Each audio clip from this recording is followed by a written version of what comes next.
shit. It's been forever. Well, Kamala Harris is a DEI candidate. So wait, which one of you said that? Jack said that. This guy said that. Why? Okay, Yeah. one sec, Aaron. Why do you say that? She just is. We had no primary for her. Do you know what DEI means? No primary. Did we have a primary for Kamala Harris? Do you know what DEI means? Did we have a primary for Kamala Harris? You answer my question. Do you know what Wait, DEI Harry, means? can I just say something real quick? You answer my question. Well, I'm not gonna talk to you if you won't engage in good faith. Harry, I So if just you're want to gonna say something real No, quick. well, answer Aaron, my question. I'm asking you a question. Guys, both of you got to be quiet. One sec. So, Jack, I'll talk to you, and then I'll talk to Aaron in just a second. So, if you're not going to answer, have a back and forth, you're obviously not engaging in good faith. And I'll just drop you down, and I'll just talk to Aaron alone. And I'm perfectly happy to do that. I'll sleep fine at night doing that. And then, Aaron, you were up here first, so I'll give you the opportunity to ask whatever question. Harry, I just want to say, like, I'm a big fan of you. I know you're a Democrat, and I still support you, you know. Are you a Republican? You're voting for Trump? Yeah. What state are you voting in? New York. Okay. All right. When do you think of the This is my subscription? first election voting. 4 years ago, I couldn't vote. Yeah, you shouldn't, in your first election, you should be on the right side of history, man. You shouldn't be siding with someone as terrible as Donald Trump, I mean, you know? Kamala's a liar. Holy moly. I Well, cannot. I don't think that anybody in their lives has not lied. So I don't. But I think that comparing Did you like hear Kamala what she Harris, said at one of her rallies? I think that calling Kamala Harris a liar and then using that as an argument to vote for Donald Trump is comical.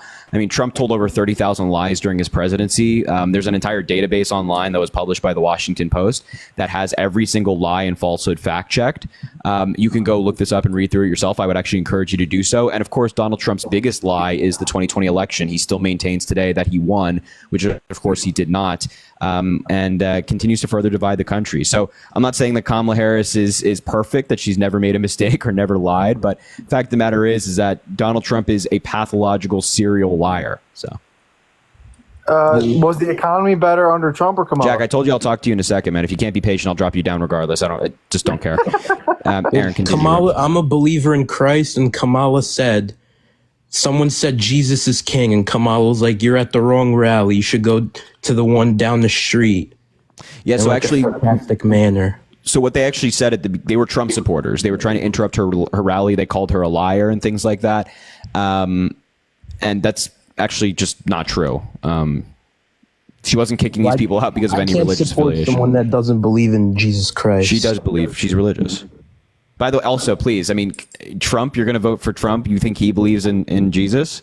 Yes. So when he was asked like to name his favorite Bible verse, or if he preferred the New Testament or the Old Testament, and he couldn't, do you think that's representative of somebody who's like very much in tune to religion? Well, did you hear what J.D. Vance said? Someone said Jesus is king, and J.D. Vance was like, yes, that's right. Jesus is king. Do you think Jesus endorses likes liars? Do you think Jesus is somebody who would stand by somebody who assaults women? Well, I don't think Jesus knows who Donald Trump really is. Yeah, I'm just saying that in your view of like how you perceive Jesus, do you think Jesus would stand by somebody who assaults women? Absolutely not. Okay. So I don't think that, J.D. Vance pandering and saying, someone says Jesus is king or whatever you're citing, and being like, hell yeah, means anything. If he's standing by somebody like Donald Trump who lies, who sins, I guess in a religious context, who is clearly immoral, who assaults women, who commits crimes. I mean, this is no religious man. This is certainly not somebody that any religious figure would side with. Well, I don't think it's really been proven that Donald Trump abuses women. Well, he's actually on audio saying it. He's saying, like, I grab him by the blank. I don't even wait. I just do it. He's also on audio saying he wants to date a 10-year-old girl in 10 years. He's on audio calling his daughter voluptuous, saying he'd date her if she wasn't his daughter. Kamala Harris says? What does Kamala Harris say? She said Gen Z voters are stupid, and I'm part of the Gen Z, so yeah, I don't like that she's saying that. Yeah, so she wasn't calling a Gen Zer stupid. She was just saying that young people have a lot to learn. And she's like, how dare we say Merry Christmas? Kamala Harris has said Merry Christmas. Obama has said Merry Christmas. Biden has said Merry Christmas. There's none of that. Yeah, but she's like, how dare we say Merry Christmas when she's never said that. She's never said that. She literally has. She's not said that. What are you talking about? I wish I could pull up the video right now. I wish The video there that was doesn't exist of her being like, how dare we say Merry Christmas? Kamala Harris has said Merry Christmas. She's literally said that. You could look up the video. You're lying again, Harry. You're the liar. Really? Do you want me to look this up right now? Yes. What would you like me to look up? Also, how Kamala is this? Harris saying, "How dare we wish Merry Christmas?" So how about Merry Christmas from Kamala Harris and Doug Emhoff on YouTube, which is posted as my God. her being vice president. The other one. Oh, so apparently she said, "How dare You we?" are pandering to Kamala Harris just to try to make her look good. So you're saying that she says Merry Christmas, and she sends you're like just puts an laughing entire it off. message out on You're YouTube with her lying. husband, and then you're saying, well, simultaneously, oh, she doesn't like saying Merry Christmas. Come on, man. Look, here's the fact of the matter is, She says whatever she wants to do to appeal to her voters, whatever rally you she's heard at. Trump? All right, man. Aaron, you have a great rest of your night, man. This is going nowhere. Jack, what can I do for you, man? What do you think about Kamala Harris saying her immigration has been lacking and wasn't good during her vice presidency? Can you give me an exact quote? She was in a quote on 60 Minutes was saying that her handle of immigration was not great. Yeah, so I asked for like an exact quote. I mean, I don't have the can you exact give me quote, like but the she did entire say- context or like an can you article just to answer look up my or question? something? Can you answer my question? Yeah, I need the proper context to be able to answer your question. I can't just answer a Well, question without she said context, that right? she did not handle immigration greatly. There you go. That's the exact quote. So can you like pull up an article on it? No, because I'm on my phone right now. I can't. Yeah, pull so up you an can article, but I swipe know up out of she the said it. TikTok app and you can swipe up I out of know TikTok she and go said to it. Google. I know she said it. Okay, so you saying I know she said it and actually proving that she said that are two admitted different it. things. Well, And the reason I'm asking you to pull up an article or video on this is because she didn't say that. She So did. please, you can swipe up out of TikTok and go find an article for me, and then you can prove me wrong if you want. She did say that. So okay, so if she did, then just look it up, find it. You got it. You're a joke. I mean, if you're saying that she said something and you can't even just swipe up at a TikTok and find an article for saying it, then I don't think I'm the joke here, my man. You got to be able to back up what you No, say. I think you are the joke. I'm telling you what she said. I know don't you. have to go get So a tool. okay, Donald Trump said that all kids are bad. No, he never said No, that. I'm telling you, he said that. No, well, I actually No, have but facts I'm that she telling said. you, he said that. I'm telling you, he said that. Right. So like you see how like me just saying I'm telling you I said that doesn't mean anything. I actually have to back it up. So the same with you saying like, oh, Kamala Harris said, oh, X, Y, and Z. I actually have to back up the Okay, fact I'll that she go said find that. it for you, Harry. You want me to go find it for Yeah, you? that's. I mean, I've been asking you for like 5 minutes now, but by all means, it's quite literally like a trust me, bro. It's quite literally a trust me, bro. Saying just trust me, just trust me, just trust me. How about no? How about no? But no.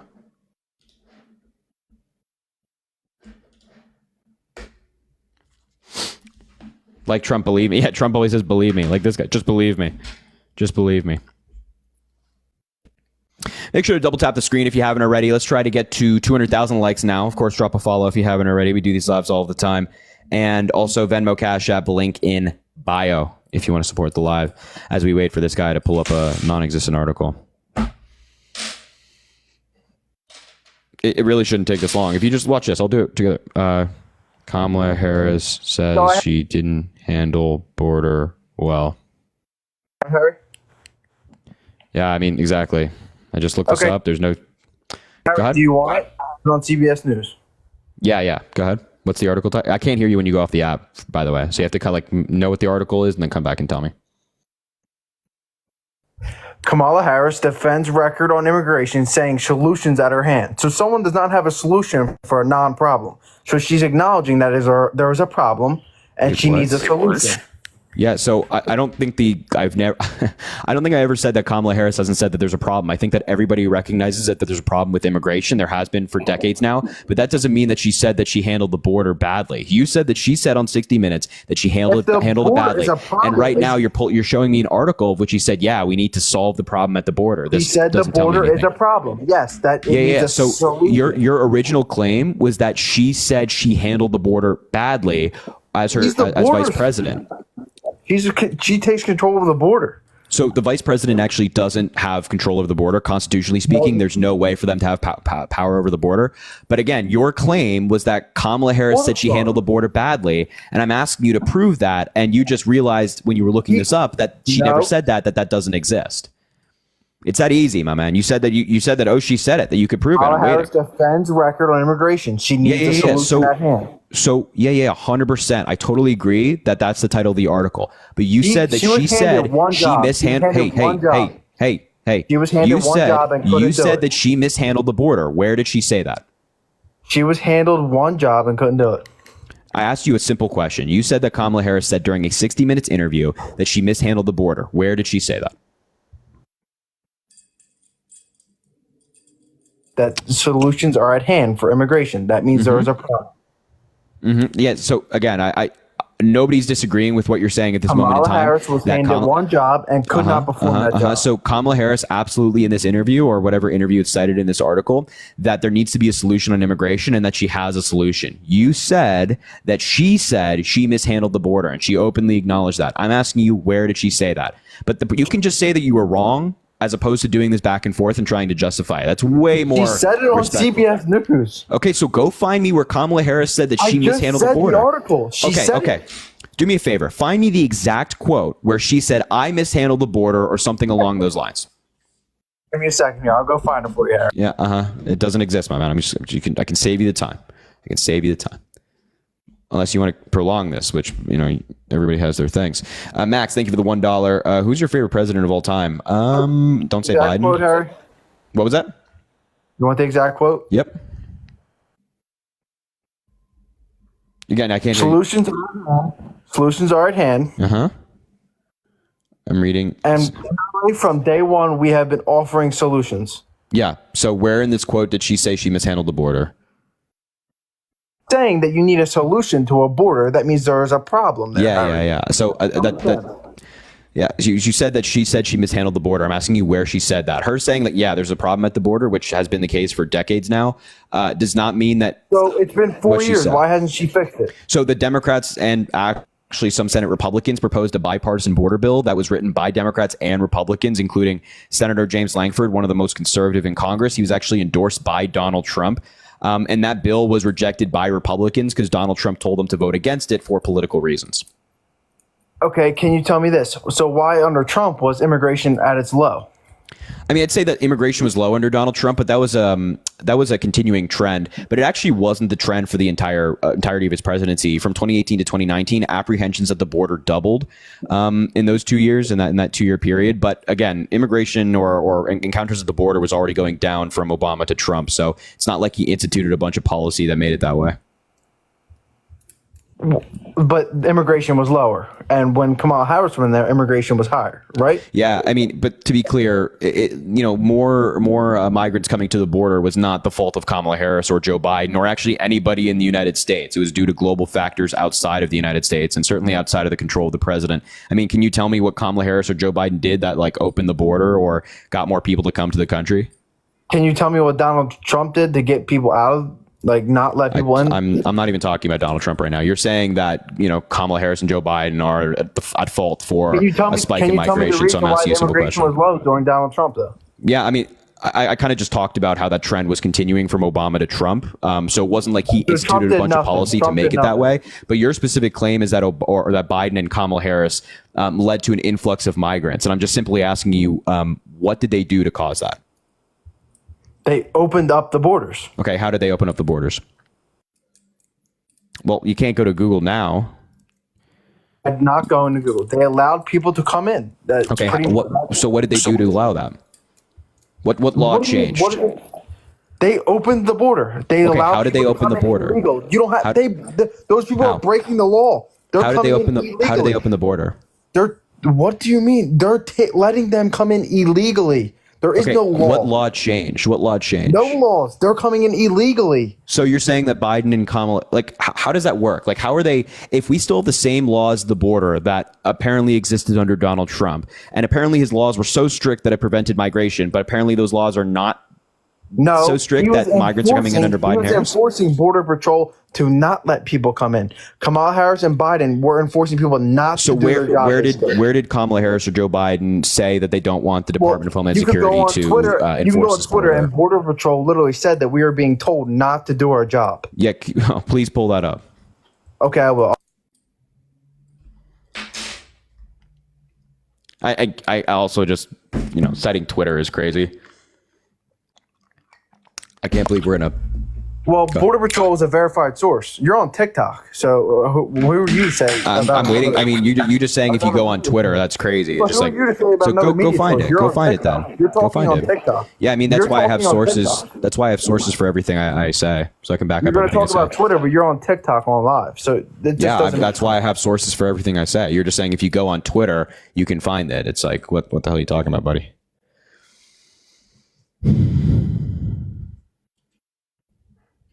We'll wait.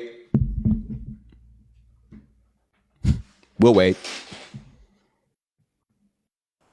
A quote from a border control agent saying, "My hands are tied if I."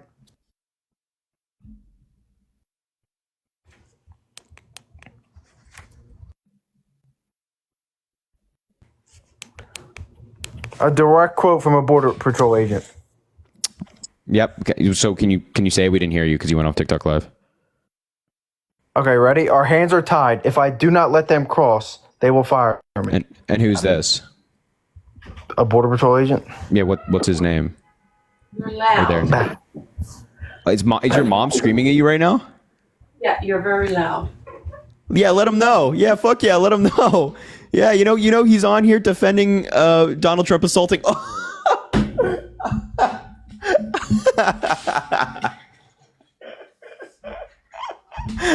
No way. No.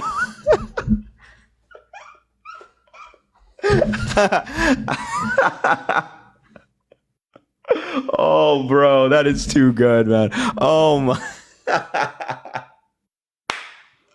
Oh my God, that is so funny, bro. His mom just came at you're too loud. You're too loud. He was screaming about something. Oh man, that's so funny, dude. Anyway, all right, moving on.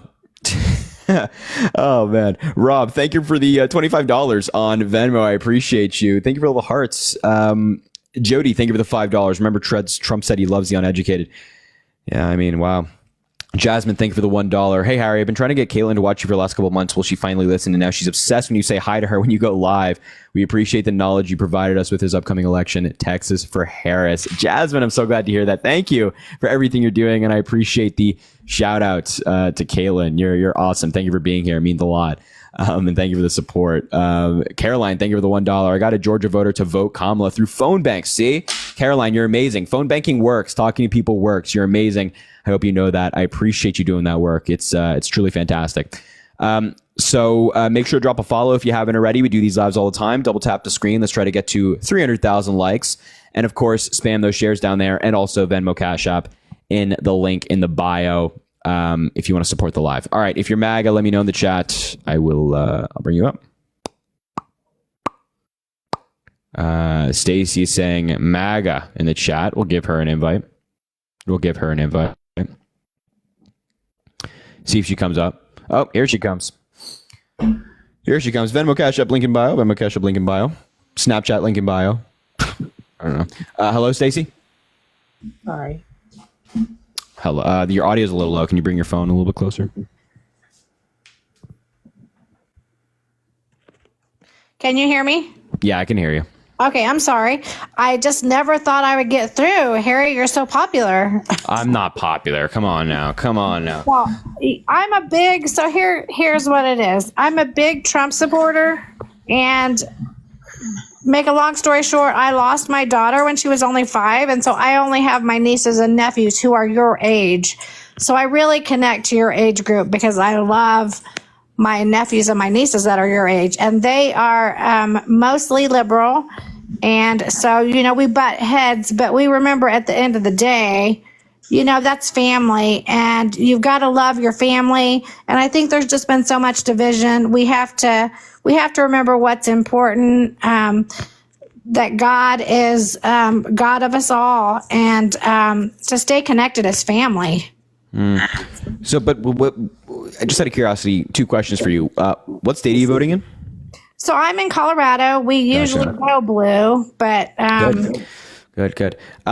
So, and what makes you support Trump? I mean, you're saying you want to be connected to your family, and that's awesome, and you're religious, which everybody has the right to whatever religion they like. So, what makes you want to vote for Trump based on those values? Okay, so to be honest, I'm not a fan of his personality. It's a strictly policy. I am very pro-choice, or I'm sorry, pro-life. I'm very pro-life. I'm pro-Israel because I try and follow biblical principles. And so for me, it was the support of Israel and the getting prayer back in school and the things that I did notice when Trump was in office. I really did notice that he was making, like with the Abraham Accords, just him making the attempt at some resolution with our ally, God's chosen people, Israel, and, pro-life. So just a couple things. Basically, my voting is strictly off of, I get a guide that is how to vote biblically. And that's kind of where I go. That's where I go. So. All right. Okay. That's a lot.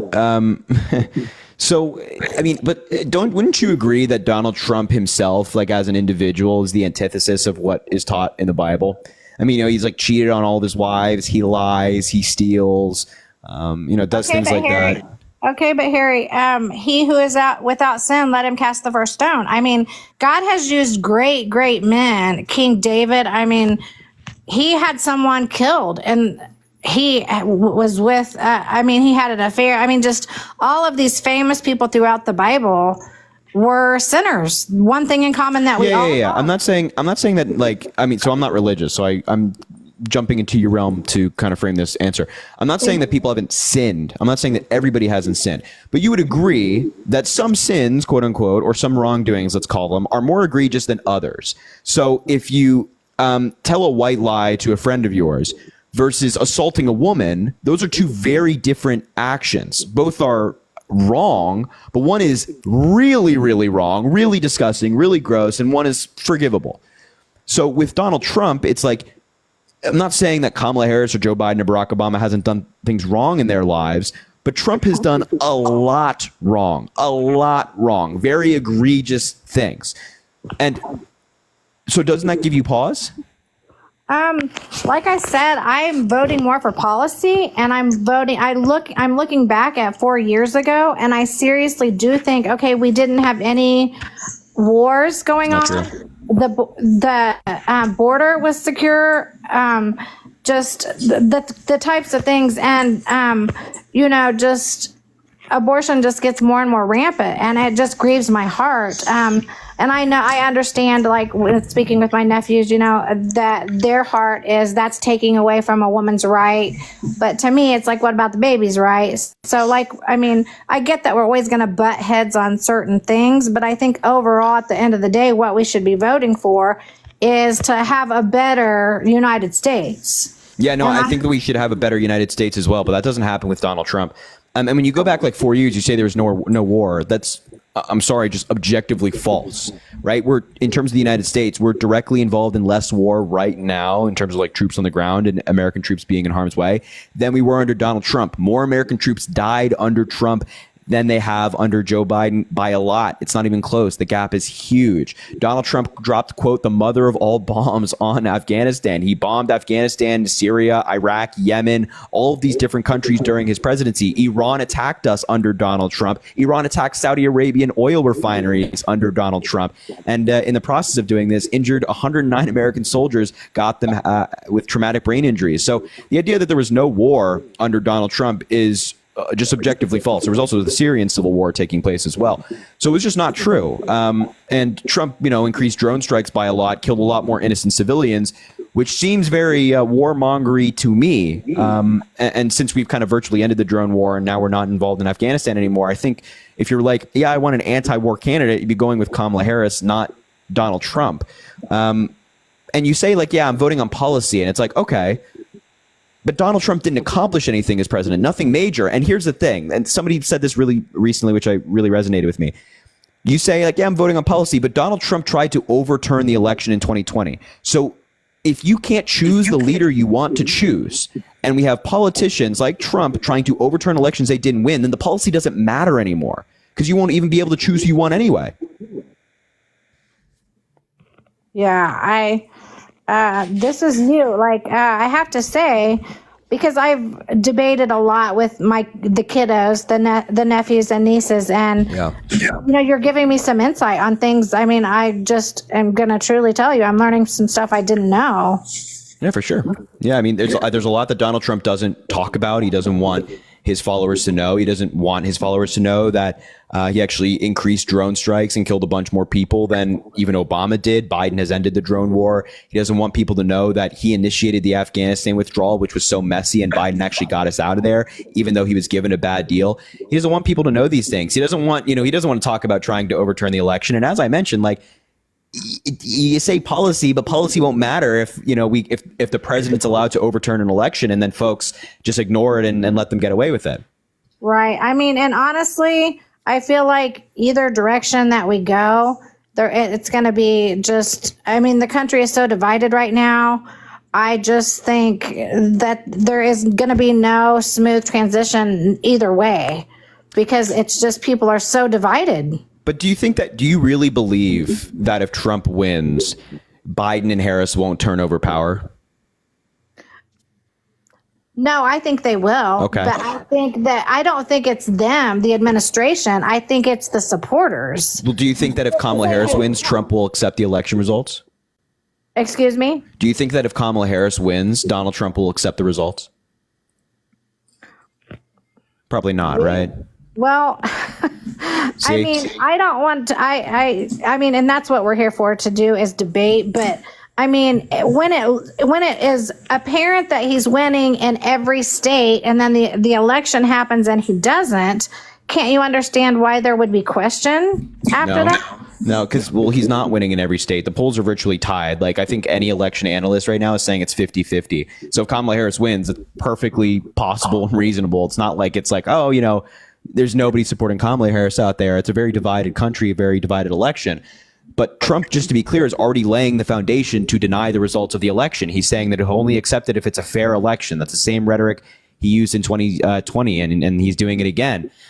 He's already challenging it. The RNC has hired a bunch of election related lawyers to challenge election results. They're already suing states to prevent people's mail-in ballots from being counted. It's like, the Republican, you might agree with Donald Trump more, and you and I can disagree, and that's perfectly fine. Like, I don't hate you for disagreeing with me, and I'm sure it's vice versa.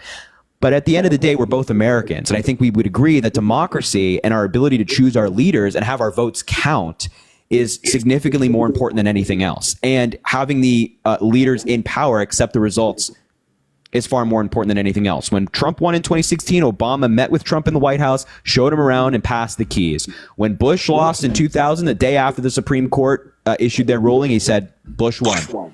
The Democrats don't do this stuff, but Donald Trump is. Yeah. Well, I have to tell you, Harry, I respect you, and I appreciate that you've educated me. And I'm not a political genius, so I don't have a lot of insight. I was really shocked that you picked up. So when I got on, I was like, oh my gosh, I'm on. So I just wanted to go ahead and speak with you and tell you that I am praying for you, because you are in a leadership position. So praying that the Lord Jesus will cover your life and protect you, because there's a lot of haters either way, and just praying that God will bless you. And I appreciate you taking my call. Yeah, Stacey. Well, I appreciate you coming up here and having the conversation, and you have a good rest of your night. All right. Be blessed. Bye-bye. Thank you, Stacey. I really like, this is the feeling in politics that I just can't shake. I just can't shake the fact that I think that there's so many Kamala Harris supporters out there who just don't know that they're Kamala Harris supporters. You know what I'm saying? Like, Stacey strikes me as somebody who, maybe in a typical election would say, I'm going to vote for the Republican. Right. Yeah, okay. That's fine. But I think in this election, somebody like Stacey strikes me as someone who's like, yeah, actually, you know what? Trump is just a step too far. And I think there are a lot of like genuinely good-hearted Republicans out there who, they have they have a job, they go 9 to 5, they're living a normal life. They're not studying politics all day like me, like they actually have a real life. And fundamentally, they would side with Kamala Harris if Trump and the Republicans were just more honest, but they're not. So anyway, Bernice, thank you for the $25. Thanks to your lives, I'm so confident, ready to vote a full blue ticket. I love that. Appreciate you very much. Thank you, Bernice. I appreciate you. You're amazing. Thank you. Thank you. Thank you. Thank you. Thank you. You're fantastic. Carrie, thank you for the $50. Thank you, Harry, for all you're doing to help save our country. My cousin is a political science professor and a lifelong Republican who is not voting for Trump. A political science professor. That's a esteemed role. Well, that's pretty impressive. Well, thank you, Carrie, for the $50. That's incredibly kind. Please spam the chat with 50 W's for Carrie at a minimum, just 50. That's incredibly kind. Thank you, Carrie.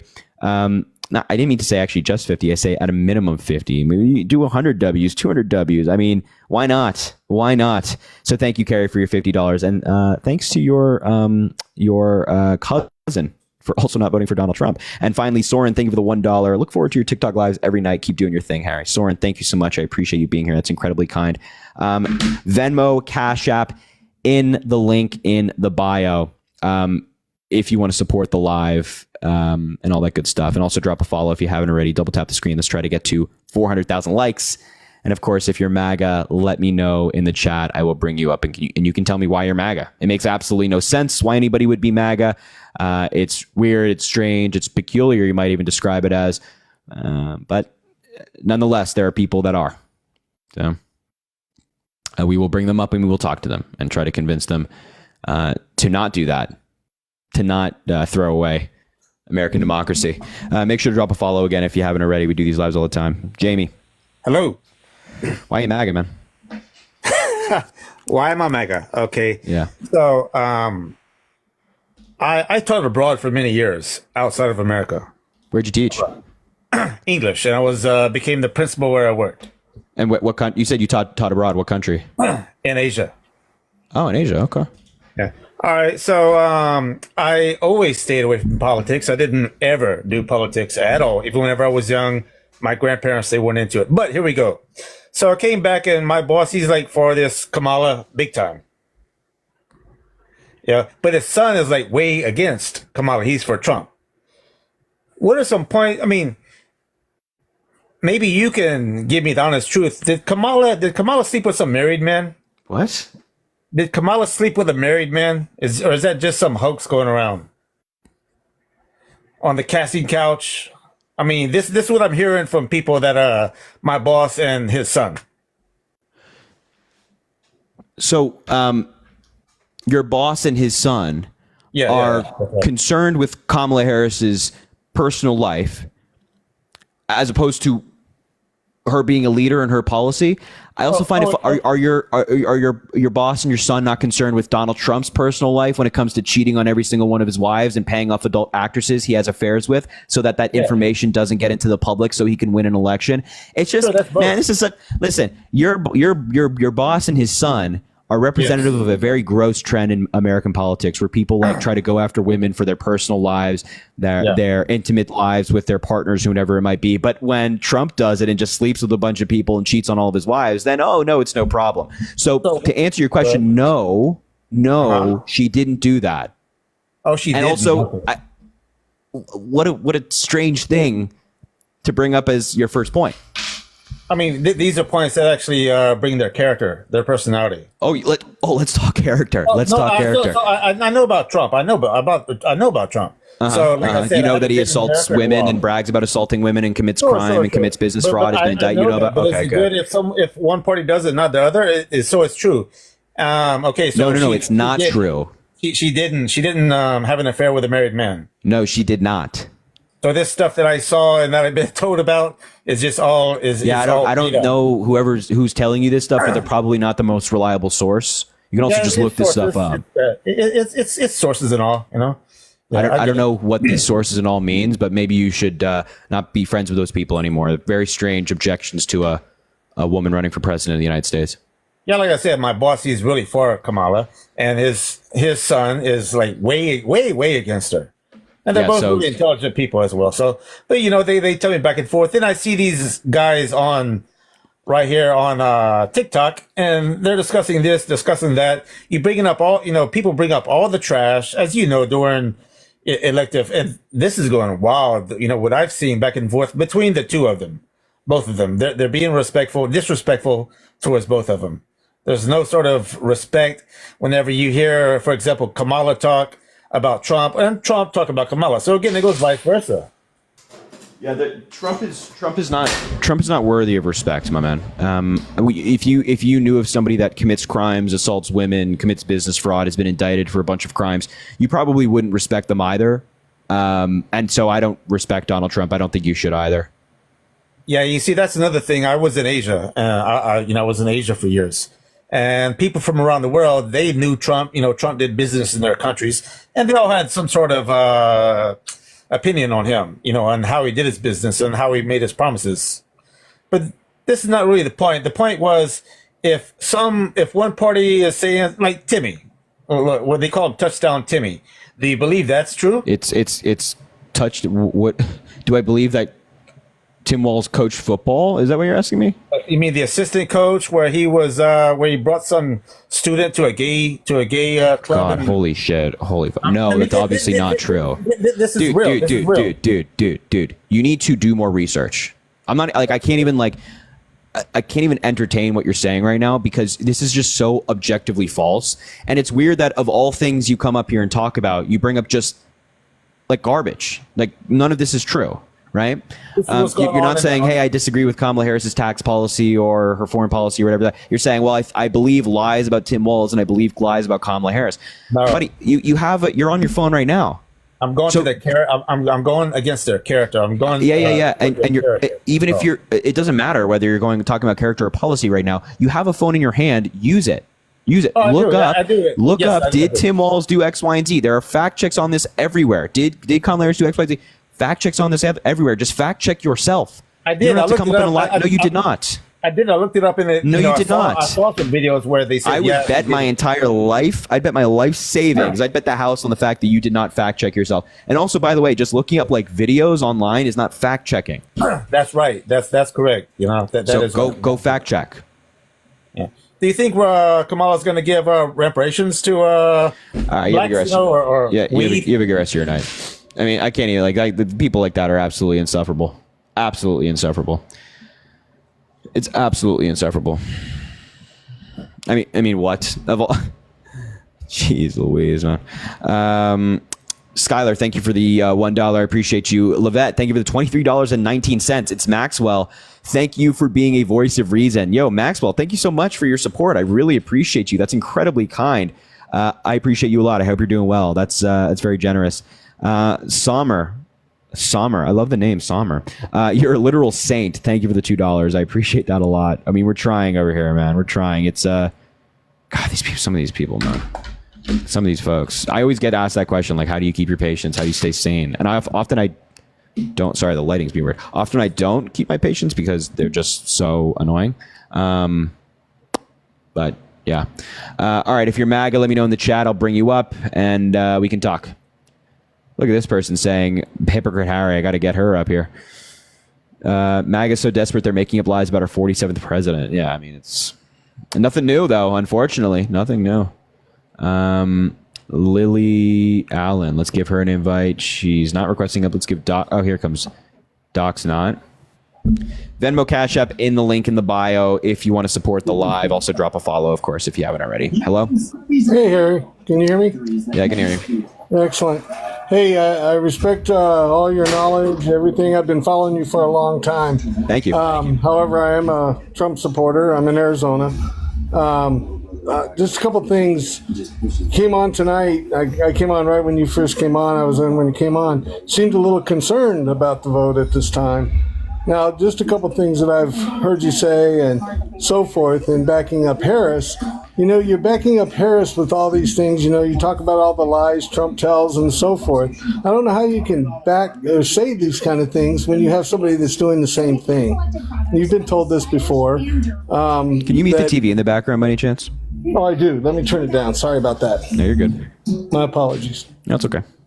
Yeah, so, when one of them's lying and then the other one lies, it's one of the same. I mean, you can't sit there and call Trump on all this. It is. No, it's not at all. I mean, because again, like if you, I've never claimed that Kamala Harris has never lied, but I think you and I would both agree that if somebody lies like 1,000 times in 4 years as president, And if somebody lies 30,000 times in 4 years as president, that's a big difference. It's a big difference. It's a very big difference. And so that's what I'm pointing out, that, you, me, and everybody have lied in our lives. Nobody is perfect. But the point is that what is somebody lying about? How often are they lying? How egregious are their lies? I think that is a deciding factor in is this person a pathological liar or are they not?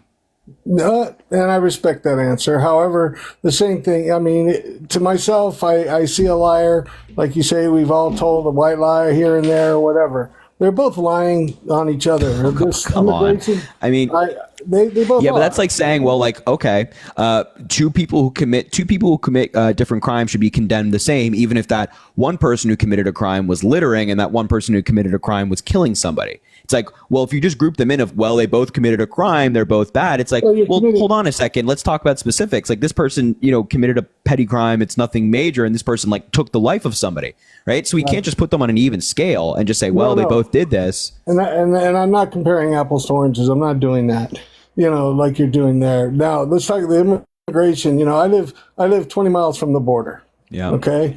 I see people coming through the border all the time, way more than I did under Trump. Okay. Now you're talking about what did Kamala Harris do for the border? Absolutely nothing, except when Biden signed an executive order overturning everything Trump was trying to do for the border. And I know your script on it. You're saying, well, there's more people there's less people that's crossed. You used to say, I don't know where you stand now, is that there's less people that's crossed the border than under Kamala Harris and Biden. Okay, versus what was under Trump. That is a total stone-faced lie. I mean, that's not what I said. I'm sorry? That's not what I said. Well, you have said it in the past. No, what I said was that right now there's more. What I said is that right now there's actually less border crossings or encounters at the border generally than there were under Donald Trump in 2021 when he left office, which is true. Okay. Well, there's a great thing coming up right now because there's another caravan coming to the border, and it's so scripted. There's always a caravan coming to the border right before the election. Well, we see this one's very soon, and it's perfectly just like the one in 2020, and just like the one in 2016, and 2012, and 2008, 2004, and 2000. There's always a caravan coming to the border for sure. Okay, very good, and this one's perfectly timed. Like I say, it'll be very good for Kamala to use it in her favor. Why would that we're going to stop them. Well, we're going to stop them. They'll stop them. First time they've done that under their excuse me, I lost my train of thought. Under their leadership. Well, that's actually not true. Thank you. That's the word I was looking for. That's not true. I mean, we've had hundreds of thousands of deportations under Biden Harris, and when you look at the removal percentages, Biden and Harris actually removed a higher percentage of people than Donald Trump did. So obviously people are not, because there's a higher percentage of people coming in. No, but it's factored in for population. So obviously, if you have 1 million people coming in versus 500,000 people coming in 2 different years, you're not going to compare the numbers because they're different. So you do as a percentage of population, and as a percentage of population, Biden and Harris have removed a higher percentage than Donald Trump, which still speaks to the fact that your theory of, if you just come through and come to the border, they'll let you in, is obviously not true. Oh, they're coming through by the thousands, Harry. Like I said, I live in land where I have land where they come through and they come right through my property. And if you believe that, go ahead. I've seen so much more under this administration than I've ever seen in my entire 60 years here in Arizona. So we've been red all along. We've been red all this time up until this last election. I'm not sure how old you are. Like I said, I respect your intelligence. I respect, your knowledge and all that kind of stuff. But I can tell you, people vote on how the economy, how the things are affecting them now. They're not deep into the politics that you're into, Parker's into, Dean's into. They're not looking at all that realistically. They're looking at what's going on in the world, what's happening now, and what they see visually. Versus, I know you guys' famous question is name 5 policies that Trump passed and whatever, your scripts are so equal, I can almost predict everything you're going to say to whatever your guest is saying. Okay. I mean, it's so scripted. It's ridiculous. I mean, can you do it? Can I do what? Can you name 5 Name the policies of 5? Trump? No, and I will admit that. But I'm looking So that's at the what's point. going It's on. like, But it here's the doesn't thing. matter. I see what's going on and how this world's affecting me now. Yeah, but you have to be asking why. Like you're bringing up like, oh, people vote on the economy, people vote on immigration. It's like, okay, Yes, yeah, and you're saying they that things do. are bad right now and people are voting on what they see right now, and you're like, and maybe you think that they're bad right now. Okay, why? Like, did Biden and Harris cause that, or are there some things that are out of the president's control that cause that? Now, I want to go back to what you just said about the border, saying, I see it in Arizona. You are a border state. I see it. They're coming through my property. Whether that's true or not, obviously, we can't fact check that. We'll take your word for it. Right. But if that's the case, then why did Donald Trump block the bipartisan immigration bill, which I'm sure you've heard of before, for political reasons? And if this is an issue that you care about, why would you then vote for the guy who blocked reform? Well, he did it on his. Well, I don't know. I don't know. I can't answer that question. Exactly. But So maybe you shouldn't be voting for people who sink policy that would address your needs. You're saying but that they like won't. if we have people in politics who play politics and reject policy for their personal belief, then they should be rewarded. My view, and I think any rational person's view, is that if somebody plays politics with needed reform, then they should not be rewarded for that behavior. Instead, politicians who are willing to work together, regardless of the political benefit, those people should be rewarded. I mean, that's what you're describing right now is how we get a dysfunctional country where Congress and the presidency doesn't work for the people, but instead works for themselves. You're saying let's reward bad behavior. I'm saying let's not. No, let's not. Let's not reward. So bad don't vote for behavior. Trump. Well, no, there's no question. I'm 100% Trump. No doubt about it. I hear that you're but what I'm 100%. trying to say- But what I'm trying to say to you is, there's nobody. It's crazy because people are not they're not gonna sit there. Why did Trump reform? Vote for. He's the one that knocked it down. I hear you guys say that all the time. It would have been fine if Trump would have voted. He's the one that knocked it down. Well, let me tell you something. Nobody even knows that. Okay, I'm not the only one. Okay, but wait, we're not talking about. The conversation we're having is not whether people know that or not, right? The defense of Trump can't be, well, people aren't in the weeds of policy, so they're going to vote based on this. It should be, well, people should know about this stuff. And when we're talking about the actual facts and get into the weeds of this stuff, Donald Trump loses every single time. He's terrible on every single issue, and especially on this one. You cited immigration as a big issue for you, and I understand that you're in a border state, so you have more of a perspective in terms of that being an issue for you than somebody else. But the point is that you shouldn't vote for somebody who blocks reform on issues you care about. That makes no sense. Well, he's gonna block the border. I know that. Okay, but why didn't he do that his first term? Well, he started the wall and he started everything to block the border. And then Biden, on his first day of office, signed 29 executive orders, knocking everything. He just undid everything Trump did. Well, he undid things that Trump did that were really bad, like family separation, which was good. Getting rid of that is a good thing. But also stopping construction of the border wall makes sense. It's like there's already a fence at the border. There already is something there. That's why when we talk about Trump's border wall, he built he reinforced 400 miles of already existing wall. 400 miles of already existing wall. There's so many spots they can walk and built 50 miles. He only built 50 miles of new wall.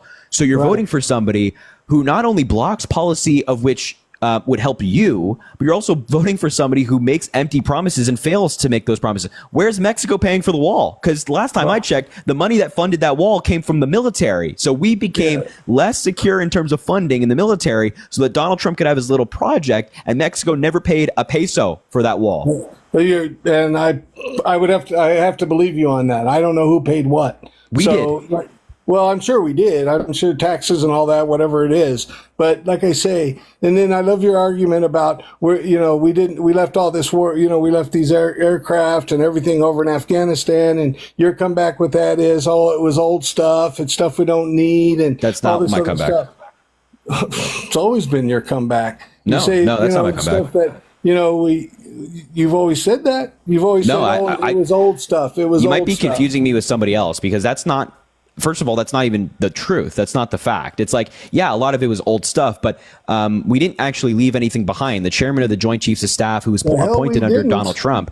That's the most. It's such a common misconception, which is so annoying about the Afghanistan conversation is that we didn't leave anything behind. The chairman of the Joint Chiefs of Staff, along with the Department of Defense and the Pentagon, confirmed this, saying that anything that was left behind was not American equipment. It was Afghanistan-owned equipment. This was owned by the military and the government at the time that ruled Afghanistan, not the Taliban, of course, at the time. It was their equipment that we had given to them over a period of 20 years.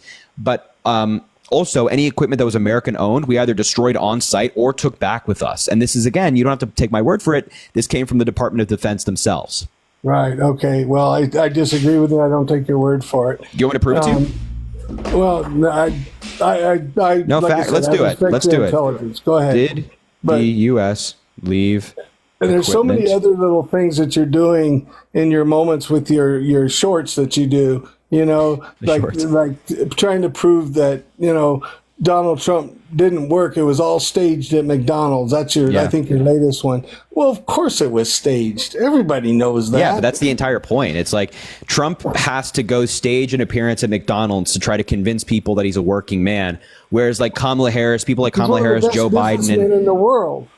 Yeah, he grew up with a silver spoon. Donald Trump has never ever known struggle, and he wants you. And he wants you and the American people to think that somehow he's going to make your lives better. He's going to cut taxes for you. Now, listen to this. The U.S. gave a total of $18.6 billion of equipment to the Afghanistan National Defense and Security Forces, ANDSF, from 2005 to August 2021, according to the report. Of that total equipment, worth $7.12 billion remained in Afghanistan after the U.S. withdrawal completed on August 30th, 2021. It included aircraft, air-to-ground munitions, et cetera, et cetera, et cetera. Right. The Department of Defense was required to submit a report to Congress.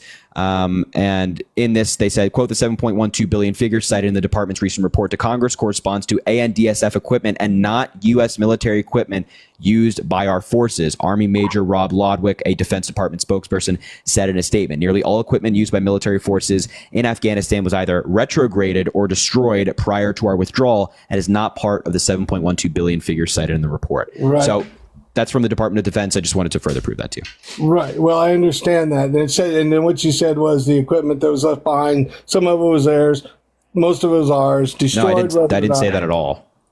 That's not what I said. Again, I'll read it to you, just the first sentence. The 7.12, and this is from the Defense Department spokesperson. The $7.12 billion figure cited in the department's recent report to Congress corresponds to ANDSF equipment and not U.S. military equipment used by our forces. And ANDSF, again, stands for Afghan National Defense and Security Forces. By our forces, not used by our forces, but our equipment we left over there. Destroyed. But again, it was not American-owned equipment. This was equipment we gave to them that was owned by Afghanistan. If you give something to somebody, you can't just then say, "Oh, it's ours now." It's no longer when you want ours. to. Okay, it's no longer ours. Correct. That we gave it to them, right? So whatever, we gave it to them then. Okay, whatever. but it's not whatever because Trump lies. It's not whatever. Trump lies about this all the time and says that we left $80 billion worth of equipment behind. That's the point, right? It's like you might agree with Donald Trump on he exaggerated his numbers. Okay. But exaggerating is lying, right? He just lies. He lies to you. He lies to me. He lies to this entire country. And the thing is, you might think on face value that, hold on, you might think on face value that you agree with Donald Trump. Maybe you're more conservative. And if you are more conservative, fundamentally, that's okay. But what's not conservative and what's not American is voting for a liar. What's not conservative, not American, is voting for somebody who blocks progress on a policy or an issue that you care about. What's not conservative and not American is rewarding bad behavior such as lying or playing politics. All I'm asking you to do as a Gen Z 22-year-old American is put the country first. Put the country before your party affiliation and say, you know what, lying and exaggerating for political benefit and blocking policy for political benefit is wrong. And I'm not asking you to love Kamala Harris. I'm not asking you to love Joe Biden. I'm just asking you to love American democracy at the end of the day. That's all it is. Okay. Well, I live in a republic and I serve my country. And that's great. Okay. And what I'm saying is that if you're telling me like that, you know, voting for a liar's a liar to me. Okay. Kamala Harris lies. Trump lies. I mean, this is the worst ticket I've ever seen in my 65 years of living. Okay, this is the worst ticket I've ever seen in my life. Know, some people Kamala wasn't even brought in with a primary. She was told by the president, "Okay, I nominate her." Spare me the democracy talk. We can talk about that as well. But let's talk about, you just brought up your military service, which, by the way, thank you for your service. That's something all Americans can agree on. Not only did Biden and Harris go in, kids your age should be in the military, should have to serve 2 years at least.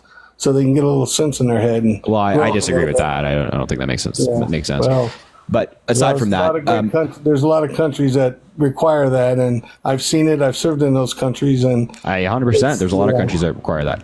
Yes, but we should be one of them. Okay. So not only did Biden and Harris pass the largest expansion of veterans health care in years, now 1.2 million people have signed up for the PACT Act, but also like people who have served, who Donald Trump appointed, are pointing out how bad he is. His former chief of staff, You know why? 'Cause he four-star fired General them John, because they weren't doing their job. four-star General John Kelly, who served for decades in the military, lost his son in military combat. A Republican through and through, who's been a conservative all of his life, was appointed by Donald Trump to be chief of staff, has come out publicly on audio talking about how Donald Trump praised the generals of World War II, asking for his generals to be more like them and calling him a fascist. So did Chairman of the Joint Chiefs of Staff, former Chairman of the Joint Chiefs of Staff, I should say, Mark Milley, General Mark Milley, who's also dedicated his life to public service and the military. These are people who saw Donald Trump serve firsthand. Are you comfortable voting for somebody who's been identified by former military officials, former members of Trump's cabinet as a fascist? Yeah, I'm very comfortable with voting for Trump. I am, because that's my only choice. I mean, really, But it's like not. I say, our choices. It is our choices. Those two people standing right behind you, those two faces behind you. That's the worst ticket in U.S. history. There's no question. And like I say, you came on today. Let's go back a couple hundred years. I mean, come on. This is all over because you're not sure right now either, and you know it's that close. But like I say, I definitely think the I'm tired of election's getting all close. this political stuff in there. I need somebody in there. I need Ron the Cable Man. You know, somebody in there that fucking can, that's a human, that's not all into this politics. We're tired of all this bullshit and being ran by the government. I mean, that's what it's all about. I mean, like I say, you studied it. You're all into it. I respect all that. But we need somebody in there to go in there and do a job. And like I say, he fired all these people for one reason. They weren't doing their job, so he got rid of them. What? I'm sorry. Yes. I'm sorry. Do you think that they really weren't doing their jobs, or do you think that they weren't doing the bidding of Donald Trump? When 40 out of your 44 former cabinet officials and administration officials are not voting for you, do you think that's representative of people who are just like, you know what, I just want to hurt the Republican Party? Or maybe these people are lifelong Republicans and they know how dangerous Donald Trump is. When was the last time a vice president didn't endorse the person they served under? Well, there was a primary Never. for that person, right? Never. Well, it doesn't matter if there's a primary. Point is that even if a party nominates somebody, just because a Kamala party has done nominated somebody nothing doesn't mean that in they're 2.5 worthy of your years. vote. Doesn't the vice president go to the president, and if she sees something or he sees something, and say something to them and say, hey, this may not be working? I mean, I know the president doesn't make all the decisions. I realize that. They don't. But if you got Kamala Harris, she didn't do... What makes you think for 3.5 years she did absolutely nothing? Okay, that's not true. I mean, she's going to change the world in 3.5 more years. She has no clue. Okay. So that's not actually true. She did a bunch of things as vice president. One of the main things that a lot of people disregard as Kamala Harris as vice president is securing over $5 billion from 50 different private companies for investment in triangle countries to invest in these countries, build up their economies, prevent or de-incentivize immigration from those countries to the United States. This is some work that the vice president has never done before. She was also the most active VP in terms of casting the most tie-breaking votes in American history on a lot of great policy and a lot of great judges, for example. So she's been very active, but the fact of the matter is that Kamala Harris had a career. Kamala Harris had a career before being vice president. Obviously, she was senator, attorney general, district attorney, and all of these positions. She did a lot of great work, and she continues that great work now as vice president and hopefully president. And she is the prosecutor in this race. She is the rule of law candidate in this race. She cares about our law enforcement and the people that work in law enforcement. Donald Trump is the criminal, is the guy who's called for defunding law enforcement, is the guy who watched police officers get beat on January 6th. So she changed her mind. I think politicians should change their minds. I think that's good. Flopper. Of course it's good, because that's who you're voting for. No. I think that politicians generally should. It's not okay for Trump to do those. No, I think that Trump should change his mind on a lot of things. I think he should change his mind. I think that Parker should change. Sorry, I'm reading the chat.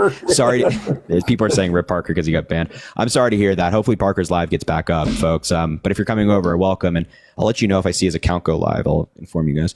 But aside from that, I like Parker as well. Yeah, he's good. Parker is good. What was I saying? I just forgot my train of thought. You're What talking was I about saying? flip-flopping and so Oh, forth. yeah. Thank you. So, I actually think that politicians should be able to change their minds. I don't think that should be condemned. I think if a politician is on the wrong side of an issue and they're informed and they get better information to change their view, I actually think that's a good thing. And that's what Kamala Harris has done. Exactly, and I think it's good too. But she's doing it in reference to an election. I mean, she's disagree. doing this well, you can disagree. We can agree to disagree. But like I said, that's when she's doing all this flip flopping. All of a sudden, well, primarily to me, it looks bad. It looks terrible, and everybody I know, and hopefully, I mean, my God, I just like it's crazy to me when I hear stuff like that, like, oh, Kamala Harris, changed her view on something, and that makes her look bad. Like, you're trying to put Kamala Harris changing her mind on policy on the same level as Trump, who's assaulted women and committed crimes. It's like Trump is all the way up here in terms of bad things, and Kamala Harris is all the way down. You can't even see her on the screen. I mean, she's so far down in terms of bad things that she's done, or things you would describe as bad. So it's like, you stop holding them to the same standard. They're not equally as bad. And you say this is the worst ticket in American history, like having these two. It's not. You have a really competent person who, if she was a Republican, she worked her way up through Attorney General's office, District Attorney office, Senator, and Vice President. You'd be like, oh my God, she's great. She's so qualified. But because she's a Democrat, you say, oh, well, it's the worst ticket in American history. Come on. The Democrat, Republican, Independent, all that stuff, throw that out the window, because I actually vote the way I see it. I'm a registered Democrat. Okay, I am. I mean, I don't know if you've ever heard of Dennis DeConcini, probably way before your time, the DeConcinis and so forth. And probably didn't think you had. Like I said, I'm a registered Democrat. I am. But I tell you, I'm voting for Trump. I'm voting for who I think is going to do the best job. Kamala Harris, she's Attorney General. She's this, that. Yeah, transgender in jails and all that other stuff. And that's what Trump also funded that. Let them all go. Let them all go, and let them all. Let's. Well, did you know that? What's that? Did you know that Trump in his administration also funded gender-affirming care for trans people in prison? I didn't know. Yeah, there's an entire New York Times article on it, because the law states that they must. If a doctor deems that a transgender inmate is, it's medically necessary for them to get gender-affirming care, the state has to provide it for them, because if they don't, that would violate the cruel and unusual punishment part of the Constitution. So this is something that both the Trump administration and, of course, states around the country actually have to follow, because it would be unconstitutional if they didn't.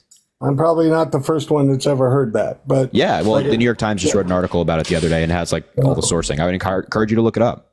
Okay, yeah, and I will. And like I say, I've learned a lot from you. I've heard a lot from you. But after this has been going on so long, and listen to you, listen to Parker, listen to Dean, it's all so scripted now. I mean, I can almost predict your answers when anybody asks anything. It's getting, it's even to the point it looks bad. But 2 + 2 is always going to equal 4. So if you say, why is Trump bad? It's always going to be that he tried to overturn an election he didn't win. He's a criminal. He assaults women. Right. That's never going to change. Civil suit and all this. Y'all making, some of you say criminal. It's not criminal. It's civil. That'll be overturned. That'll be thrown away. It's not going to be overturned. About it. Yes, it will. No, well, there's no reason to believe that. It might. In terms of like the civil fraud case with the business fraud, the sum likely is going to get reduced. I think. I'm not a legal expert, obviously, but that's just what a lot of legal experts are saying, both left and right. So the sum is likely to get reduced, but it won't be overturned. I mean, Trump obviously committed a bunch of business fraud. That's not up for debate. Agreed. But it will be lessened, I'm sure. How do you disagree with that and vote for him? I don't. This is like, it's just like the overlooking of all of Trump's flaws is crazy to me. It's just like. What can Trump do to lose your vote? He commits crimes. He assaults women. He commits a bunch of business fraud. You acknowledge it. He tries to overturn an election he didn't win. What can Trump do to actually lose your vote? Nothing. I mean, right now with with what's running right now, with the candidates we have right now, nothing. Because I mean, Harris, I don't believe she's taking all the orders from just like Biden. I mean, Biden was never fit to be president anyway. Okay, his wife should be in jail for elderly abuse. Okay. I mean, all right. I mean, so just to be clear, Hannibal Lecter, and you were told straight up, like I say, and you still thought that he was still fit. I think he's still fit now. There is no way possible. Well, just to be clear, there's one candidate in this race, and that has been in presidential politics in recent years, that rants about Hannibal Lecter isn't able to identify their own ex-wife in a photo, has said we're going into World War II, said that Obama is still president, and none of those people were Kamala Harris or Joe Biden.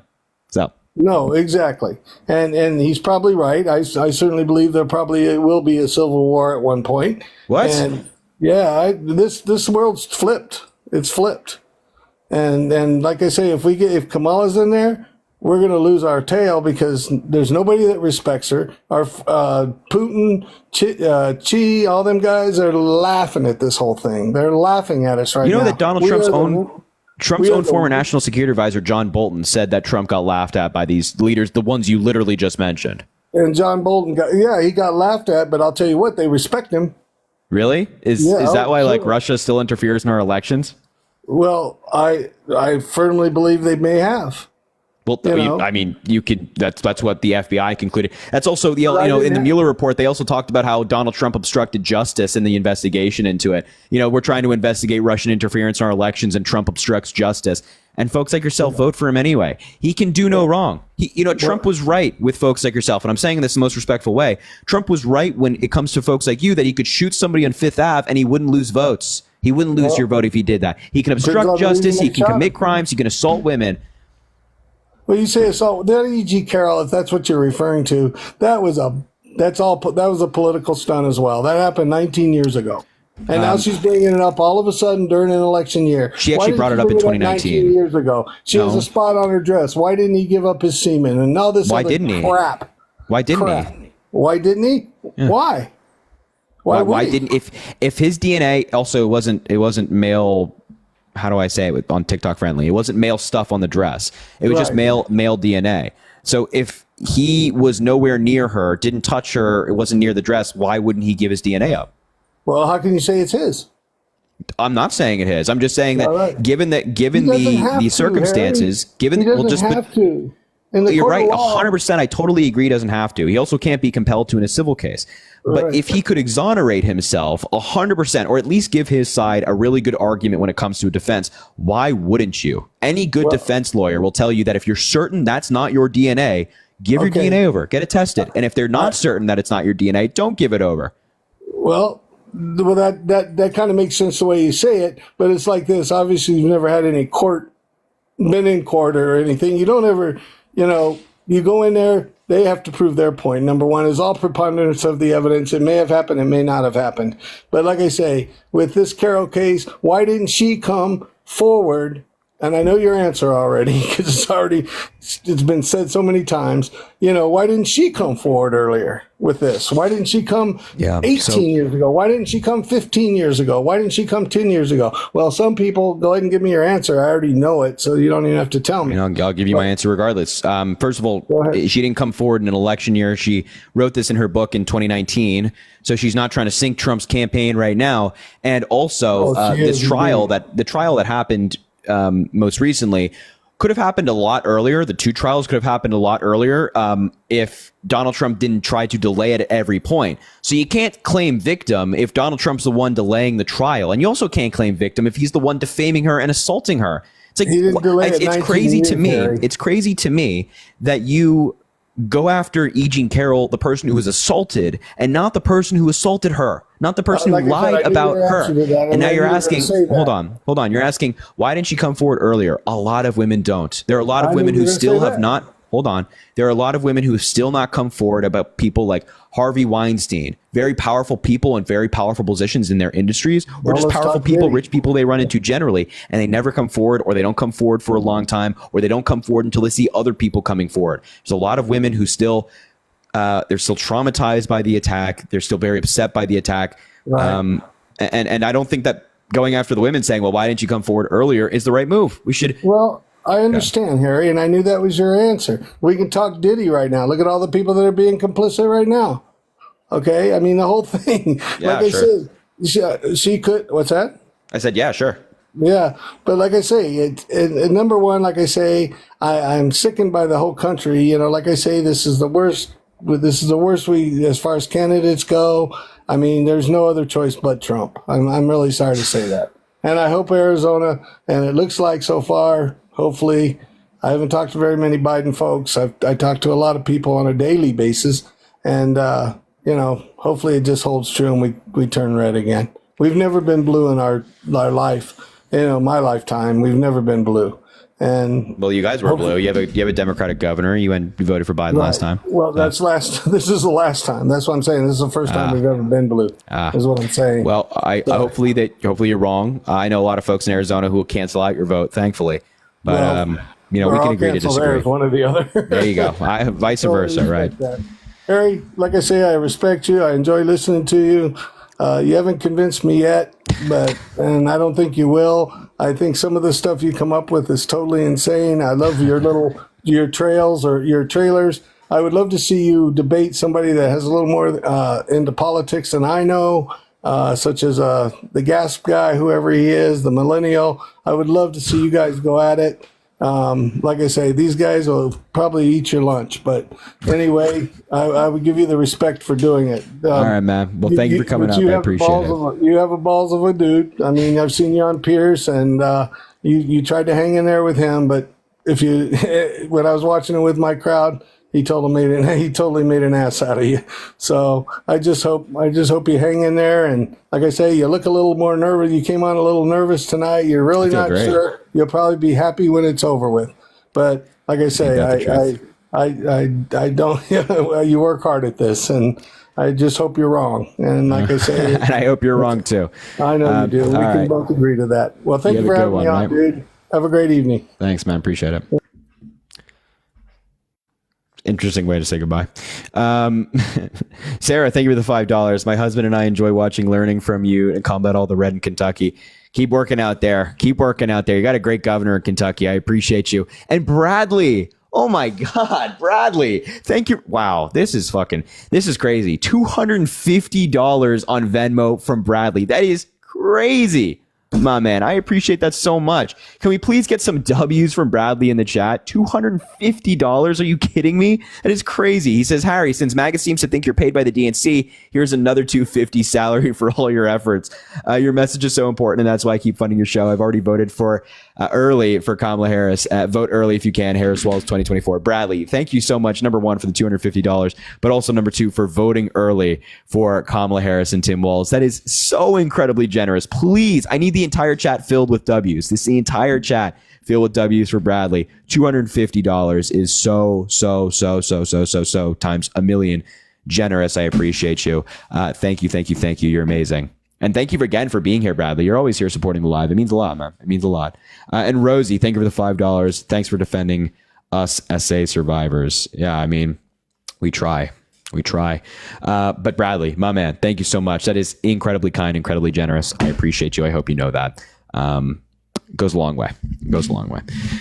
So look, if you're MAGA, let me know in the chat. It's good. If you're MAGA, let me know in the chat. If you're MAGA, let me know. By the way, Parker's back live, everybody. He's live on Parker Get a Job. So just as a heads up, I told you that I would, of course, let you know when he got back up. So I'm glad to see that he is back and live. Natalie is saying she's MAGA. Let's bring her up, see what she has to say. Natalie, hello. Hey, what's going on, Harry? How are you? I'm good. How are you? Good. How are you handling the stress of being a moderator and a, up and coming person as yourself? It's great. It's never been better. Never felt better. Okay. Okay, here we go. So you why? Want to control the conversation, or do you want me to?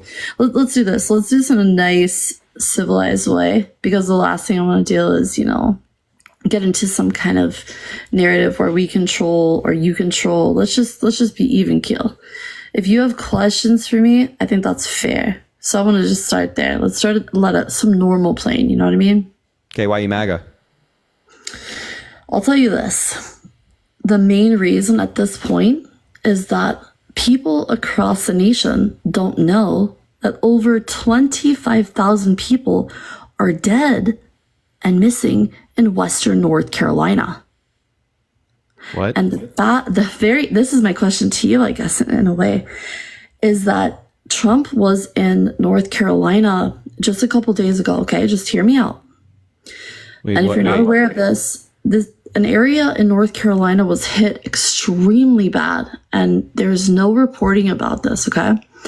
But conclusive to plans that the administration, that of Mrs. Harris and Mr. Biden, put into play, if you look and research, the NOAA operates the biggest fucking weather climate database in the history of global data. Okay? Just one. Research it. Pull it up right now. Source and fact check it. Fact check it. Okay? Just hear me out. Put it in your search engine and look up the NOAA base in Asheville. No, I'm okay? Like, I know the NOAA does a lot with. The reason why I am pro MAGA at this point is because there is a huge, crazy emergency going on with 20,000+ people dead. Where'd you get that number? The number is from the source that I have from the Resilience Plan 1, which was approved in 2018. Secondly, it was signed off by the governor, Mr. Cooper, and the administration of that would be Biden. Wait, where? Look it up. You just give me like an article or something? No, I'm not. It's NEMAC. Do you know what NEMAC is, bro?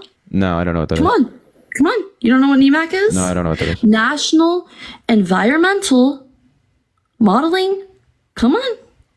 No, I don't know what that is. Analysis Center. You don't know what that is? You don't know what NEMAC is? No, it's the largest climate data center and analysis.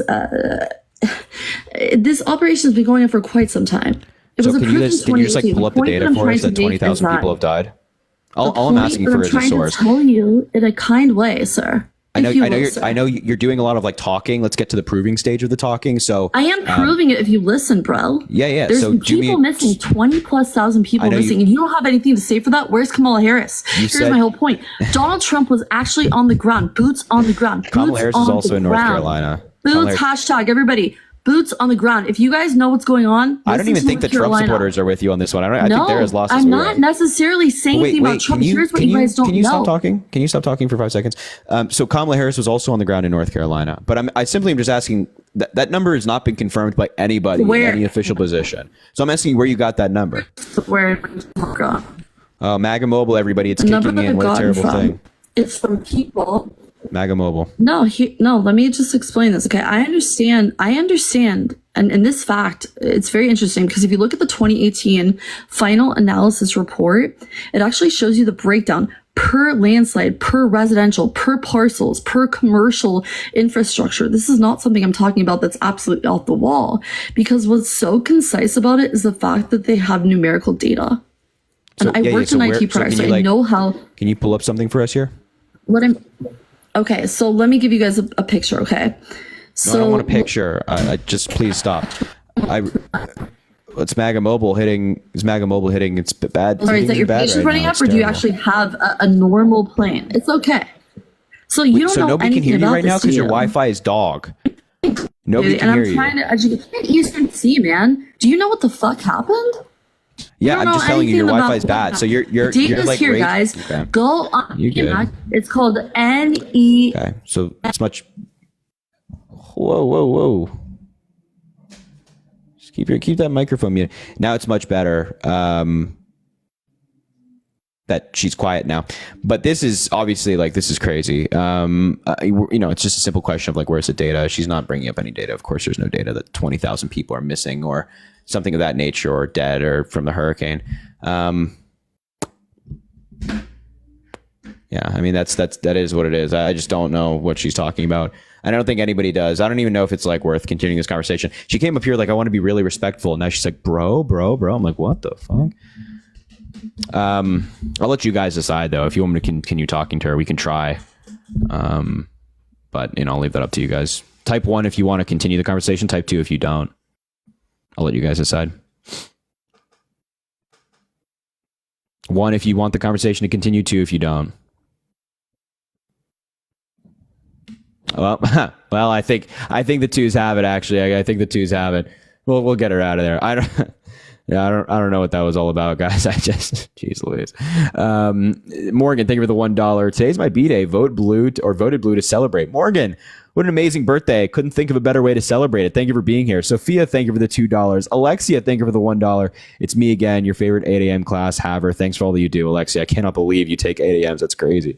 It's crazy. And Elisa, thank you for the $2. You're my fave of the 3. Also, I tried to come up in your live once and you were like, Annalisa, you're MAGA? No, I'm not. My parents are. I wanted info to debate against. Oh, I got you. Okay. Well, Annalisa, I appreciate your support. Thank you for being here. We'll get you back up on live sometime so maybe we can help you change your parents' minds for sure. Lily, thank you for the $5.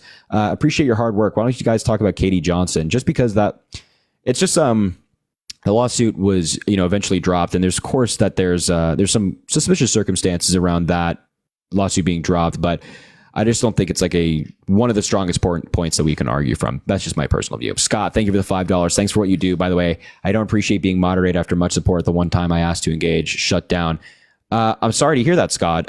We have, some moderators in here. I normally we're pretty good with moderation, but if you did accidentally get unjustly moderated or something like that, I apologize. If you're supporting here, we appreciate you a lot. And the moderators do as well. They're just trying their best to make sure the live is a good place for everybody, Holly, thank you for the $5. Your face changing while she talks was priceless. Yeah, people have said that the face reactions are like noticeable. I never really realized when I'm doing them, I'm just like, what? But anyway, Jennifer, thank you for the $2.14. It's all I have, but you're effing amazing. Thank you, Jennifer. I appreciate that so much. Thank you for being here. That's incredibly kind. All right, if you're MAGA, let me know in the chat. I'll bring you up. To turn my phone to low battery mode. All right, if you're MAGA, let me know in the chat. I agree regarding Katie Johnson, not a strong position. Yeah, Law of the Wild. I don't know. It's just, I think we have stronger positions to argue from. I think that one overall would end up putting whoever's arguing it into a eventual corner to concede like, oh, well, we don't really know and stuff like that, That's just my view.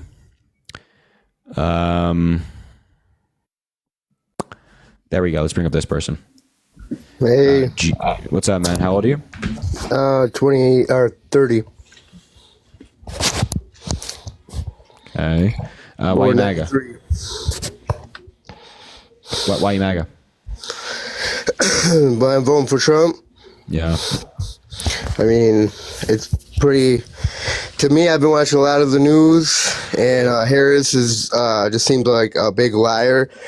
I'm a Christian myself, and what she said at that rally to those Christian people was just really sickening to me. That was not true. That wasn't true? Yeah. Was it like copy pasted or what? Yeah, so what they were actually saying was that she's a liar. They were Trump supporters. And so she told them to go to Trump's rally because they were Trump supporters. Because she just said that all they said was Jesus is king. No, they were saying that she's a liar. Well, it sounded like they were just saying Jesus is king. And she said go down to the smaller rally down the road. And for her not to show up to that where they debate, at the Catholic. They were chanting like you're a liar, and they were chanting anti-abortion phrases at Kamala Harris. So I don't know why she would let them continue to do that. Do you think that if a Democrat was at Trump's rally and they were screaming at pro-choice stuff to him, do you think that they would just let him do that? No, but I guess how the media made it seem like she was just throwing him out for being Christian. She's religious herself. So they were screaming "you're a liar" to her and pro-life stuff. So that's why they were kicked out, not because of their religion. Of course not. But you know that Trump had a Muslim ban when he was president, Muslim travel ban. So if you're really upset about people being kicked out for their religion or not being let in for their religion, then I sure you wouldn't be surely you wouldn't be voting for Donald Trump, right? Why is that? He seemed You were just saying that, these people were chanting religious things at Kamala Harris and they were kicked out, and that made me upset, even though that's not entirely the truth. But with the Muslim travel ban, people were specifically being targeted because of the religion. Trump called for a complete and total shutdown of Muslims entering the country. I mean, you'd surely be not voting for Donald Trump based on that same logic, right? Well, I don't know about that. So I would encourage you to look it up. There's a video of Trump saying Trump calls for a complete and total shutdown of Muslims coming into the country. That's what he said. So you shouldn't vote for that. I don't support religious discrimination, regardless of if you're a Christian like yourself, or maybe you're a Jewish, a Muslim, whatever you might be. But Donald Trump certainly does. And another thing, her saying she worked at McDonald's. I mean, I know it might be silly, but I mean, they fact checked that and it proved that she was a liar as well. So I hate to break it to you, man, but there's no fact check saying that she didn't work at McDonald's. I mean, she worked at McDonald's when she was like a kid, like when she was like a teenager, or like in college, or when she was a young professional, whatever it might be. Yeah, but as like a lot of people did. I'm sure you don't have every single job you've ever worked or every single internship you've ever had on your resume, like every single person ever. So if you run a background with your social and you run a background, I mean, the government can see where have you worked. So the government has not run a background check on Kamala Harris and like given that to fact checkers. No. So like Trump just saying that stuff, you shouldn't believe him, man. This is the problem with Trump. This is a problem with one of the big problems in America right now is that people just believe, and I'm not saying you specifically, a lot of people out there just believe like lies about Kamala Harris or Joe Biden or America just generally, and it's very divisive. So you're coming up here and saying a lot of things about Kamala Harris that respectfully just didn't happen. And it's all being fueled by the guy you're voting for. So my simple argument to you is that let's get back to a country where we actually value truth, whether it's coming from a Democrat or Republican. And let's vote for somebody who tells the truth, like Kamala Harris, not somebody that lies relentlessly like Donald Trump. That's all. I mean, where do you think he's lied at? Sure. I mean, the election, his businesses, his record, his accomplishments as president, his financials, everything he lies about. Like any topic you want. You can pick up any topic you want. He's lied about in politics, like with Biden, Obama, Harris. He said Obama wasn't born in the United States. It's not true. He said that Biden took money from foreign countries and is corrupt. He said that's obviously not true. Donald Trump also said that Kamala Harris turned black. Of course, that is not true. Like he just lies about everybody, everything, and anyone to help himself. And I think that's wrong. So what do you think about with the drilling for the oil drilling here in America? How do you feel about that? I love drilling in America. Matter of fact, right now, not sure if you knew this, but we are drilling more than ever before in American history. We are drilling more than any country in the world and drilling more than any administration before him. So Biden right now is drilling more than ever before. And this is via the Energy Information Administration.gov. It's a federal government agency and website. I thought that they shut down his plan, one of the biggest oil plants or whatever. They shut it down and. Oh man, no, we're still drilling. President Biden, Vice President Kamala Harris, they of course believe in renewable energy and moving to a more renewable energy America. But we also believe in fossil fuels and kind of a transition there. We're not going to do it overnight and just click our fingers and going to get there. And investing in both renewable energy and fossil fuels creates more jobs and opens up more opportunity. Yeah, and I just can't stand this border situation. Letting all these illegal immigrants, like how Donald Trump calls them out, MS-13, all these Venezuelan gangs and just like that. It's just, I don't understand how when he was president, he was trying to fix the border and do all this. And then right when Biden becomes president with Harris, that all of a sudden this border has been out of control. It obviously has to, in my mind, it has to take part with Biden and Harris with this border. She's never even been to the border. I mean, they talked to Border Patrol. I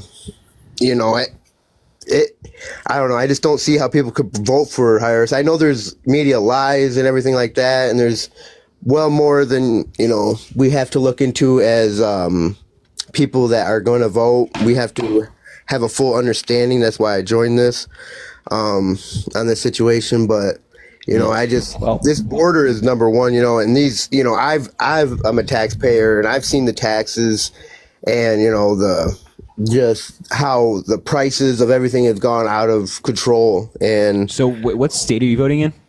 I am Michigan. And the border is the biggest problem for you? Huh? And the border is. The border is the biggest problem. Are you talking about the northern border with Canada? You mean you live in Michigan? I just got a curiosity. I mean, I'm talking about them just bringing them by planefuls here to America. Okay. I have children, so I'm very protective. I have seen. I don't know if I can't be I can't be racist just because they're Spanish or don't speak English. I can't just say that they're here illegally. You know what I mean? But I have seen a lot more just in the Sault Ste. Marie area of Spanish Hail, small towns, of a lot more, immigrants, I would say. But I can't say for sure, but I think that's very dangerous for all of them people to be coming over here to America. I think we need to mass deportation. So, not just everybody, but just.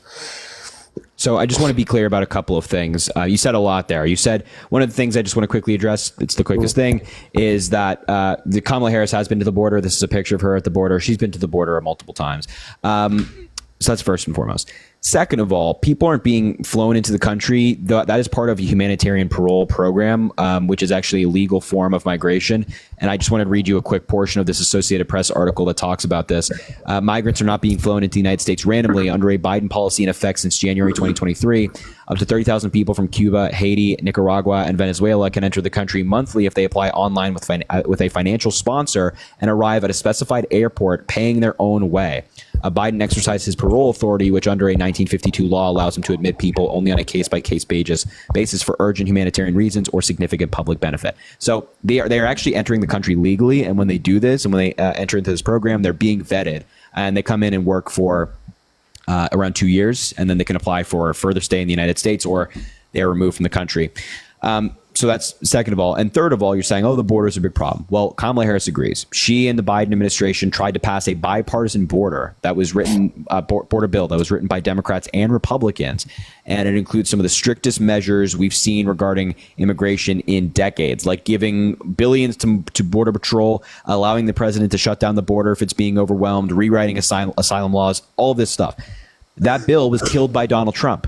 He called up his buddies in Congress, told them to vote against it, and even admitted to this, saying, if the bill fails, please blame me. He said that at a rally, please blame me.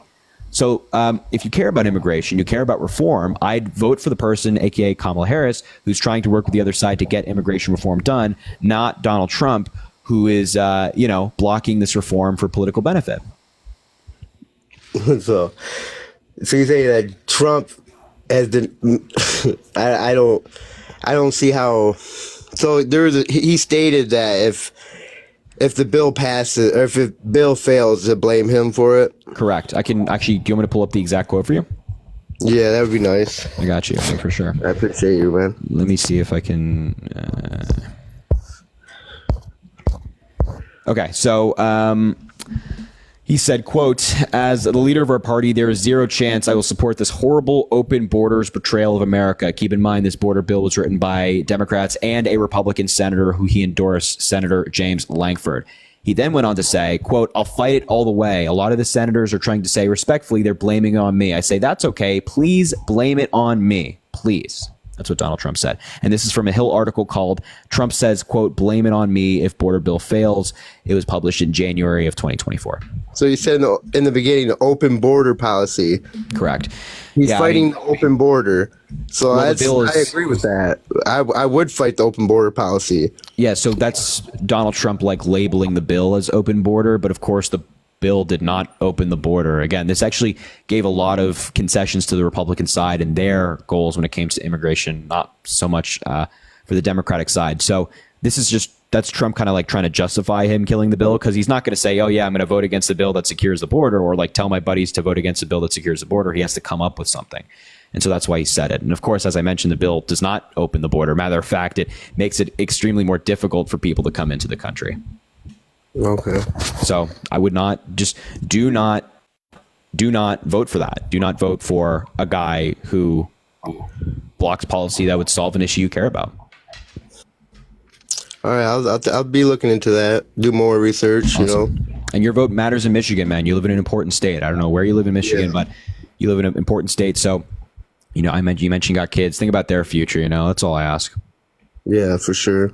Well, I appreciate you letting me join, man. Yeah, no problem, man. Have a good one. I appreciate it. Yeah, you too, bro. Thanks. Yeah, man. You live in some of these states. You live in a swing state. Your vote. You really got to think about your vote, man. It's a shame that that's the way the system works, but Amanda, thank you for the $2. The 20K people are actually still up in the hurricane. They're Trump voters. We will let them out after voting day. That's right. Joe Biden, who controls the hurricanes, will get that done.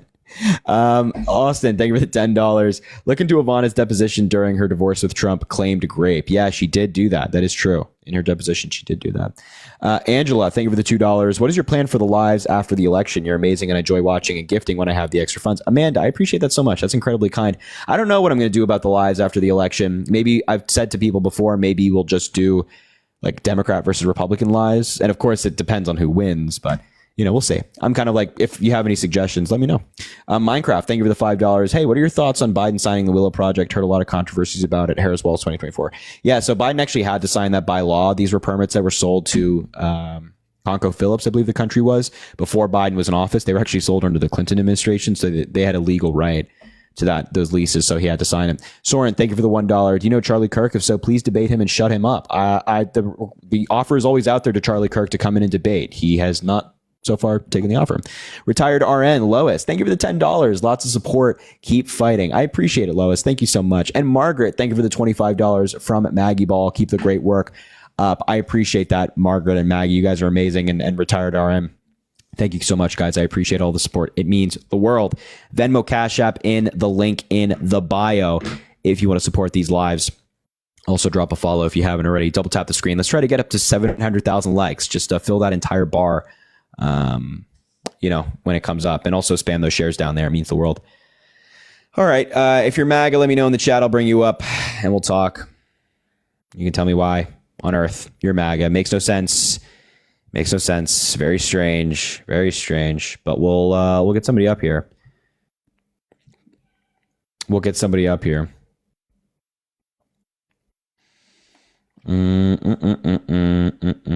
If we're MAGA, yeah. Let's see. With Chris. Oh, I know that guy. He's not MAGA. He always comes up here and trolls, man. I'm MAGA debate, says this guy. Let's give him an invitation. See if he wants to come up. Oh, here comes somebody. One of the people I invited. We'll find out. Oh, here he is. Hello. What's up? How old are you? Good. First time talking to you. Okay. All right. How old are you? 32. Okay. All right. Why are you MAGA? Live in Ohio. I'm a Second Amendment person, and I race cars, so EPA regulations are always a big voting point. Second Amendment and EPA. But so that means you vote for a convicted felon? Is that your thing? Most of that shit was bogus, pretty much. Really? Why do you say that? Like the fraud stuff that he's getting overturned right now. Why is it? When has it been overturned? Just out of curiosity. No, I said that it's getting overturned right now. Why do you think it's going to be overturned? Because it's never happened in history. Like, I do it, everybody does it. Like, you go to the bank and you say, hey, I have a property that's worth $150K. Well, hold on. I want to borrow $100K. Hold on. Are you saying you lie to the banks? No, I say that my property is worth $150K. They say, okay, we're going to do our own investigation. They come up with $140K. Well, hold on. Hold on. To be clear, the difference in Trump's case was not a difference of $10,000. But are you saying that you've knowingly lied to banks? You've knowingly submitted false evaluations?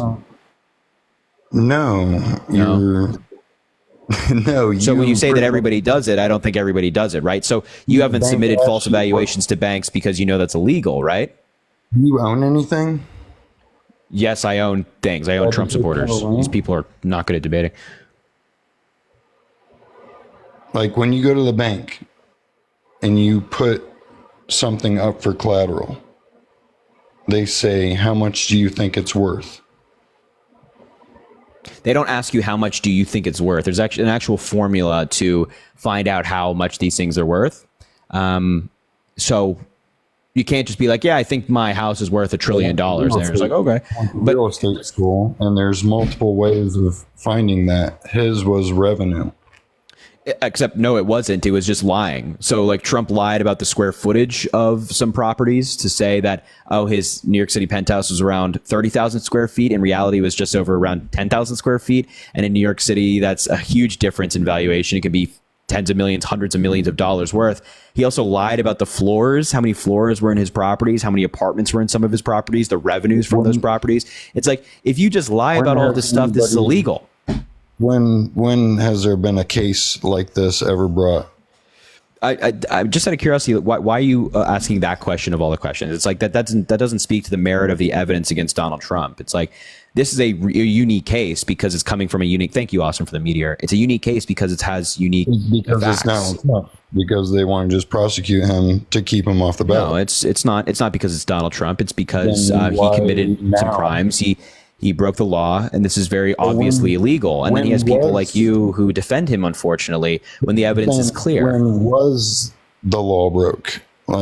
So when he lied to banks, that's when the law was broke. And when Donald Trump's own accountant at the Trump organization was told by Trump organization, when the Trump's own accountant testified under oath at the trial that they were told to inflate the value of assets in a positive way, that's fraud. And you're saying that other people have been prosecuted for something like this when there have been people who have been held accountable for fraud before, yes. But as I mentioned, this is a unique case with unique facts, but the facts don't change because of its uniqueness. What was that? Only brought to smear Trump. It's not brought to smear Trump. There's just overwhelming evidence that Donald Trump committed fraud and he was found liable for that fraud. It's that simple. It's like you're trying to say that there's some nefarious goal with this lawsuit. But in reality, you're not even acknowledging the evidence against Donald Trump. You are not even acknowledging the fact that he lied about. Can you stop talking? Can you stop talking?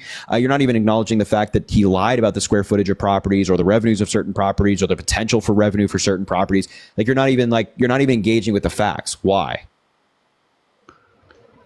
Why did Letitia James run on a platform to specifically go after Trump legally? Yo, Austin, thank you for the Leon. I appreciate you so much. Thank you. I appreciate that.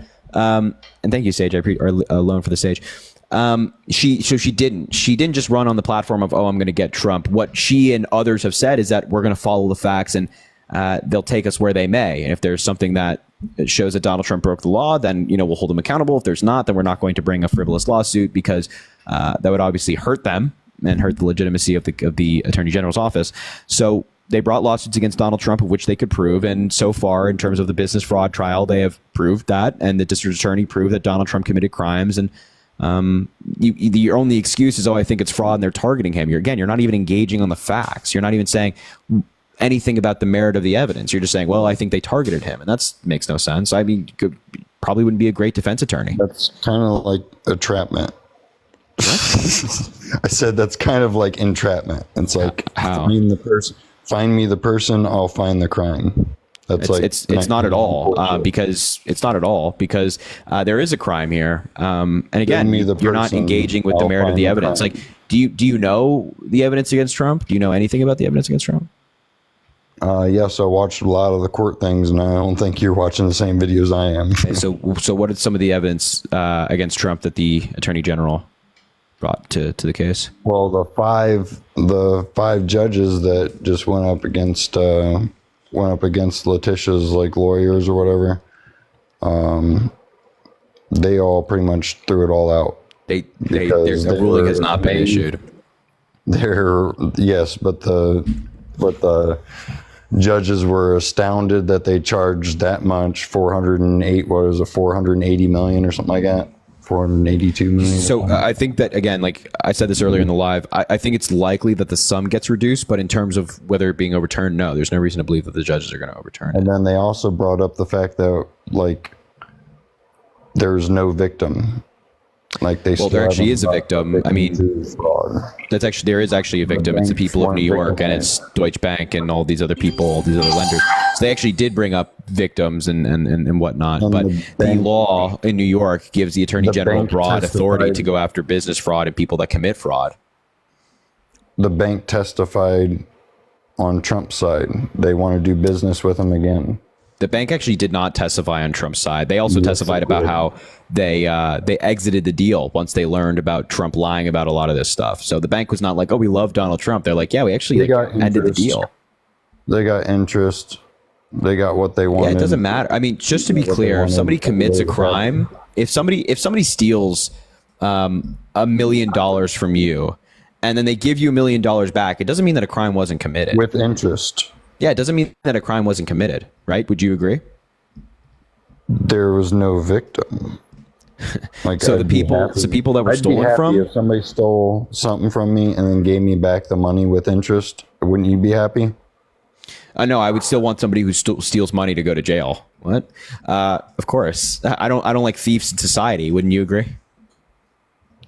I agree, but great. So you would then also, by that logic, want Donald Trump to be held accountable, because even if he paid it back in full, I couldn't care less. If he commits fraud in order to get ahead and make himself some money and enrich himself, I think that's wrong. I think he should still be held accountable, because here's the thing. You and I would not be able to do that. Trump used that money to make more money. So he is lying and stealing to get ahead, whereas you and I, we try to do that, we go to jail. So yeah, I think that Donald Trump should be held accountable. You don't, apparently. You think anytime Donald Trump's held accountable, even if they prove it beyond a reasonable doubt in a court of law, you say he's being targeted. My man, you got to get away from the Trump cult. You got to get away. Look, you got to get back to loving America. You got to get back to loving America and not the man. You love the man and not the country. You love the man and not the country. Our country and our systems of justice are working as you are. Our country and our systems of justice are working as intended, and you're just saying, yeah, screw the system. I like Trump more than the system. No, it's wrong. Get it together, buddy. Get it together. Come on. Get it together. Got to stop loving the man more than the country. It's not. It's just kind of bullshit. You can't even cite anything in the case that you quote unquote say is bullshit. You're just saying, yeah, they're targeting him, and I think that it's wrong, and you're not even engaging with the evidence. And he was found guilty of 34 felonies. You say that was BS as well. It's like, come on, man. Like you stop loving the man. Stop loving the man. It's so weird what you guys do. Why now and why him? That's what I'm saying. Why him and why now? So with the criminal case, for example, that investigation actually started long before the Trump ran for office in 2020 or even now. It started in like 2016, 2017. And this investigation was what? It was what could you possibly be saying right now that's valuable to this conversation? Can you please stop talking? Can you please stop talking? Okay, thank you. So that investigation started long ago. It was obstructed by Donald Trump's Department of Justice and Will Barr and whatnot, and different attorney generals. And then when Donald Trump left office, because he wasn't president anymore, the district attorney had more reign to actually investigate Donald Trump because he's a private citizen. So in that case, the New York case where he was convicted, they had all these investigations taking place, and then they indicted him now because he wasn't president anymore. And he still went through the system of justice, was given due process. He went to trial, was convicted by a jury of his peers, and the jury was selected by both Trump's lawyers and Trump himself and the prosecution. Same with the civil fraud trial. He went through the system of justice, due process, whatnot. Same with E. Jean Carroll. Same with all of these trials. And yet he goes through the system of justice, gets due process, and you still claim it's fraud. It's very strange. It's very strange. I'm not claiming it's fraud. I'm just saying it's very strange how it's Trump. Let's nail him every inch he goes. Buddy, he committed crimes. You're like, why is somebody that committed so many crimes being held accountable for committing those crimes? Like, it's almost like it's mind-boggling. Do you think that like Jeffrey Dahmer was unfairly targeted? Because he committed a bunch of crimes, was indicted for a bunch of stuff. But so you're saying, it's just Jeffrey Dahmer. Use that same logic with any other criminal. So they're targeting Trump just to save us? Is that what they're doing? Nobody's targeting him. Nobody's targeting him. That's the thing. Nobody's targeting him. These are officials who have been elected to positions of power in terms of enforcing the law, and they're enforcing the law. If Trump broke the law, I think he should be held accountable, but you're saying that he shouldn't. It's very strange. But when did he commit these crimes? So the hush money payments that and then of course, the subsequent falsifying of business records took place in around 2016, 2017. The conspiracy was entered into during Donald Trump's presidential campaign. The money was executed during and while Donald Trump was president. And so that's when those crimes took place. All the other crimes took place either when he was in office or out of office. And a lot of them before he was in office. Well, the New York case had the conspiracy entered into before he was in office. So don't vote for somebody who commits crimes. But apparently that's a position that Republicans can't agree on these days, which is very upsetting. Well, if the other side, I'd probably vote for the other side if they weren't trying to take assault weapons and all that stuff. We're not trying to take your weapons. If you have an assault weapon right now, Kamala Harris doesn't want to take it. Oh, really? Yep. That's right. Kamala Harris has talked about an assault weapons ban, but that ban does not mean your weapons getting taken away from you. It just means that at some point in the United States, we stop the sale and production of the assault weapons of AR-15s in the United States and things like that. But if you have one right now, we're not trying to take it from you. She supports a mandatory gun buyback. She no longer supports a mandatory gun buyback. She said that one time, but now her policy has been updated. You can find this policy on her website if you like. So she's changed her mind on that. She has indeed changed her position, correct.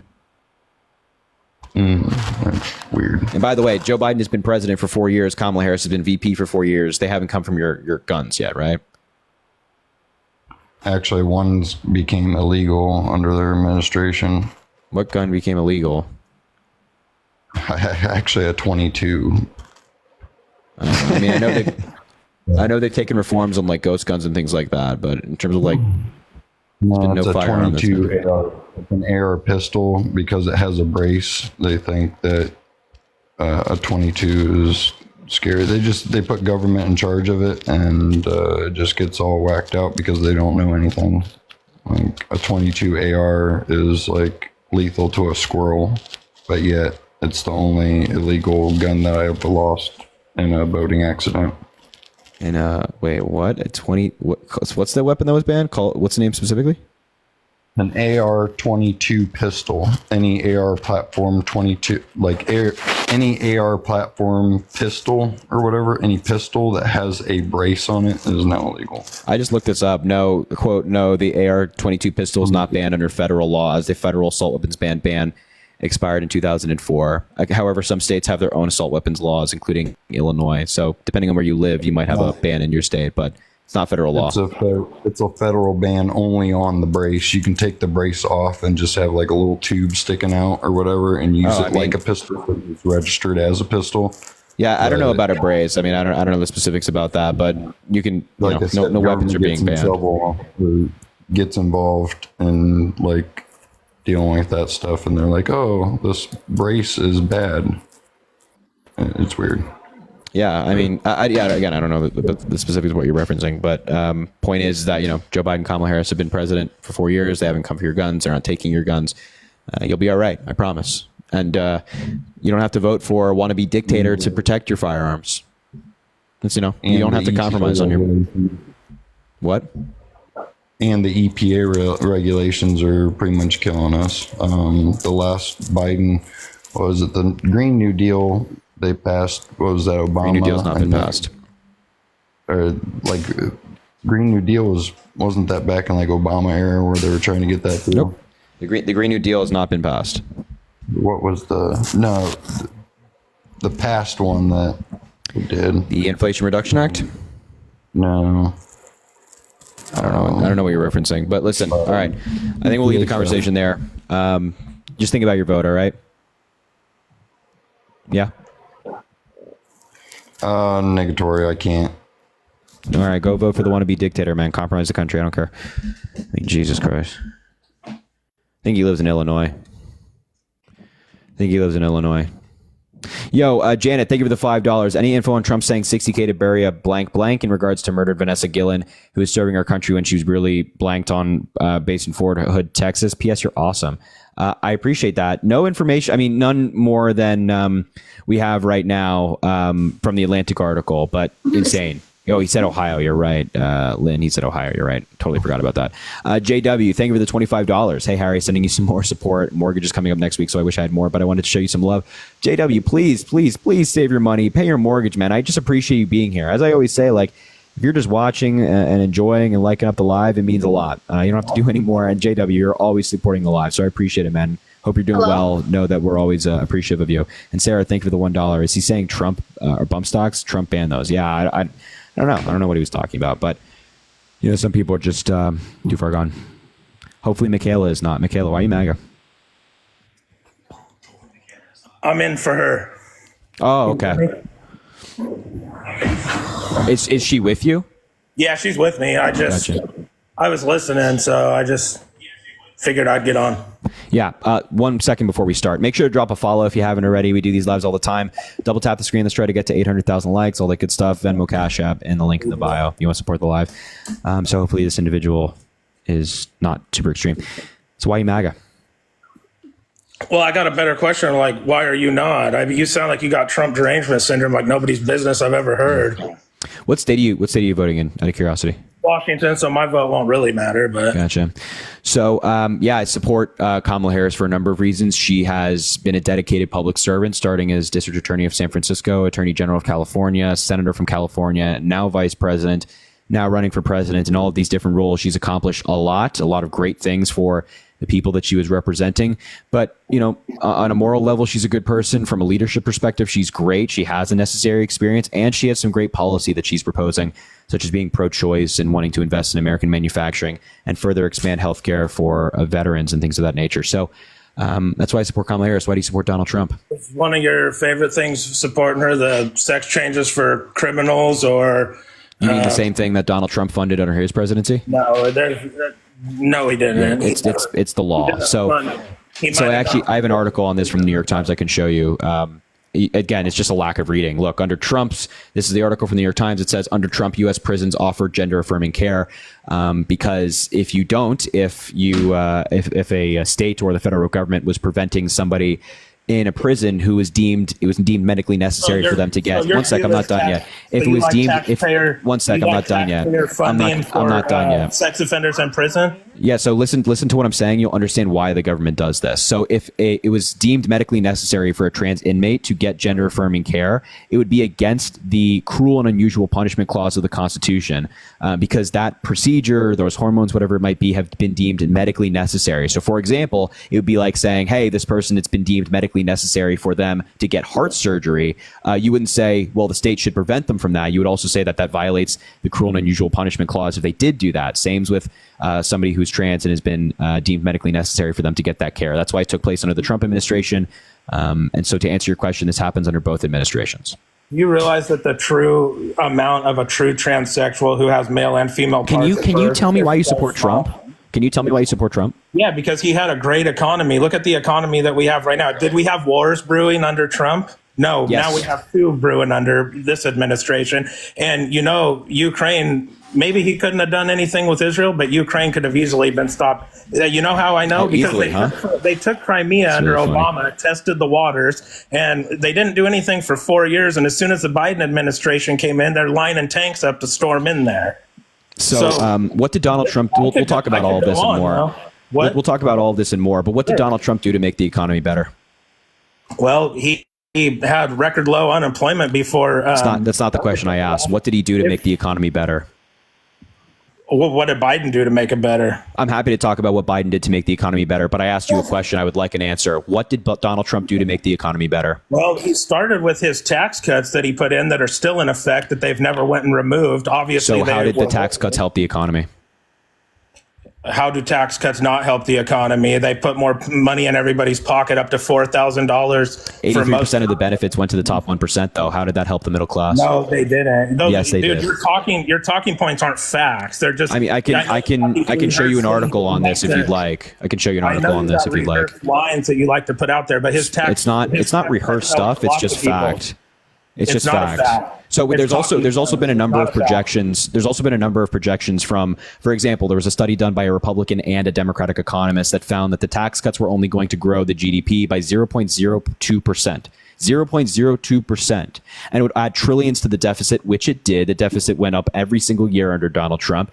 And in terms of who is it going to benefit over the 10-year period that it's in place, it has been projected that for the lowest quintile of earners, it will actually reduce their after-tax income, whereas for the highest quintile of earners, it would increase their after-tax income. So this screws over the middle class. There was a temporary tax cut, but it actually hurts them in the long run. It's actually not a temporary tax cut. It's quite literally a temporary tax cut. You just acknowledge that it expires after 10 years. That's quite literally the definition of temporary. Well, why have they left it in place then?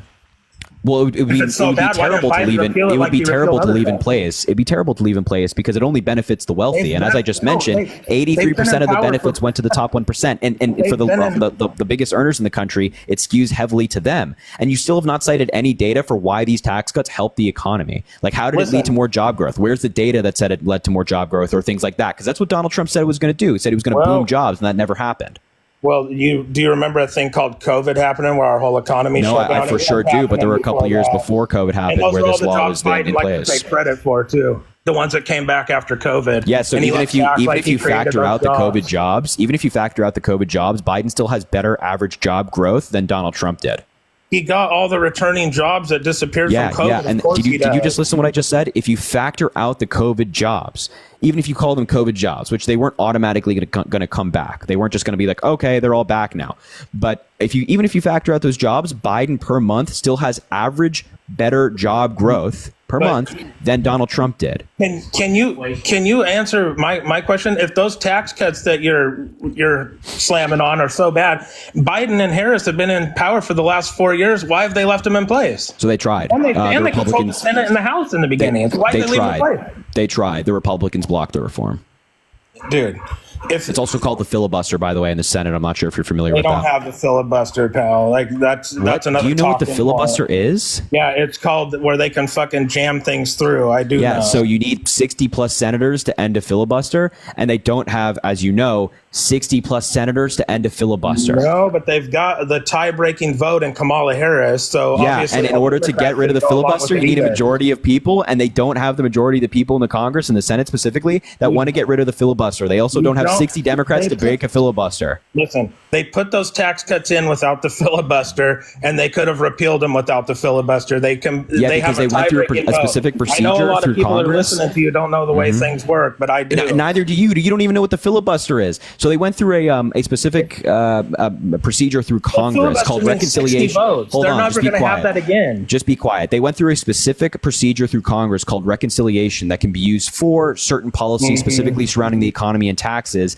And then in that case, you need only a majority of the Senate to get that bill passed. And that's what Donald Trump and the Republicans used. So it wasn't able to be filibustered. That's how they got the law passed. They had a bigger majority in the Senate, but still not a 60 senator majority. That's how it happened. But when it comes to repealing a law, you can't use reconciliation. So this is just basic government stuff. You would know this if you weren't just a Trump fanboy. But unfortunately, that's what you are. Well, why? So why do you believe the inflation has ran up so high under them then? Why don't you explain that one? So wait, just to be clear before we start, are you blaming inflation on them? Oh, well, I mean, what, are you trying to blame it on Trump that we have inflation when he's not even president? No, I'm not. Just out of curiosity, but I'm just asking, are you blaming it on Biden and Harris? It's a simple question. Well, don't fold in front of your girlfriend now. It's a simple question. Come on.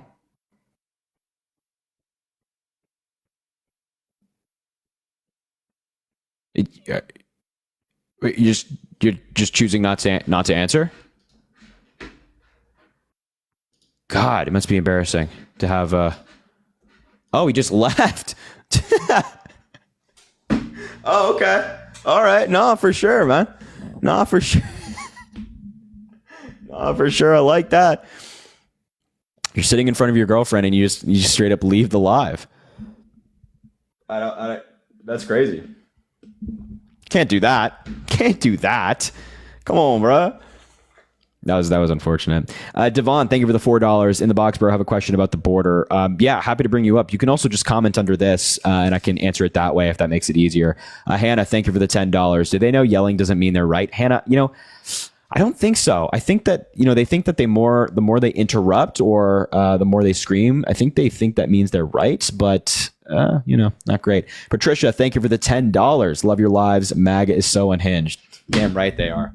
What I wanted to say in that conversation eventually is for her to drop him and get a better partner, because you shouldn't be in a relationship with somebody who doesn't believe in your rights to control your body. Very strange. Certainly not in a relationship with somebody who would vote for somebody who assaults women. But that's what they do. Make sure to drop a follow if you haven't already. We do these lives all the time. Also, double tap the screen. We're almost at 1 million. If everybody double taps the screen and fills up that entire bar, I think we could probably get there really quickly. But listen, also I post on every single social media platform. I post on Instagram, Twitter, YouTube, TikTok, Snapchat. All of those links are in my bio. I do that every single day. So it would mean a lot if you can go to the bio and follow on all the different platforms. So yeah, we will leave it there. All right. Cass Fenton is here. Let's see. Is she in the box?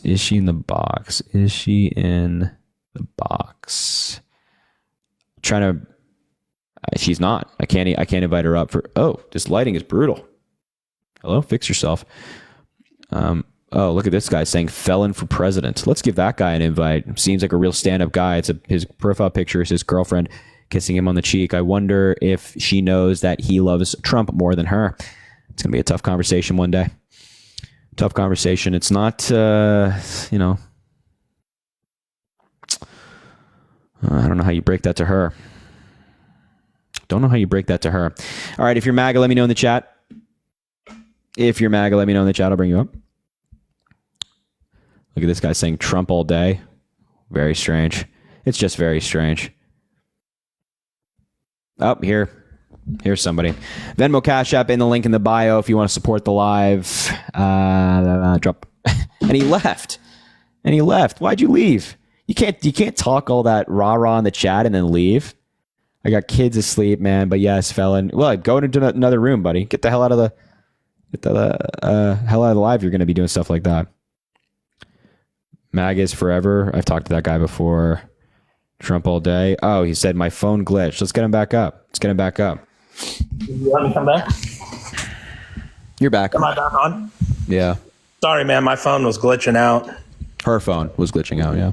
Her phone, yeah. Good point. Nice. So anyways, where did we leave off? I wasn't trying to jump off on you. Inflation. I asked you a simple question. Do you think Biden and Harris are responsible for inflation?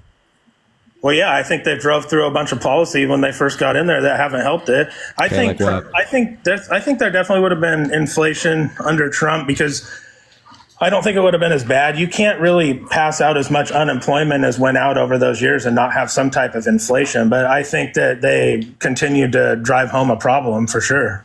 So what policy in specific did they pass that you thought raised inflation?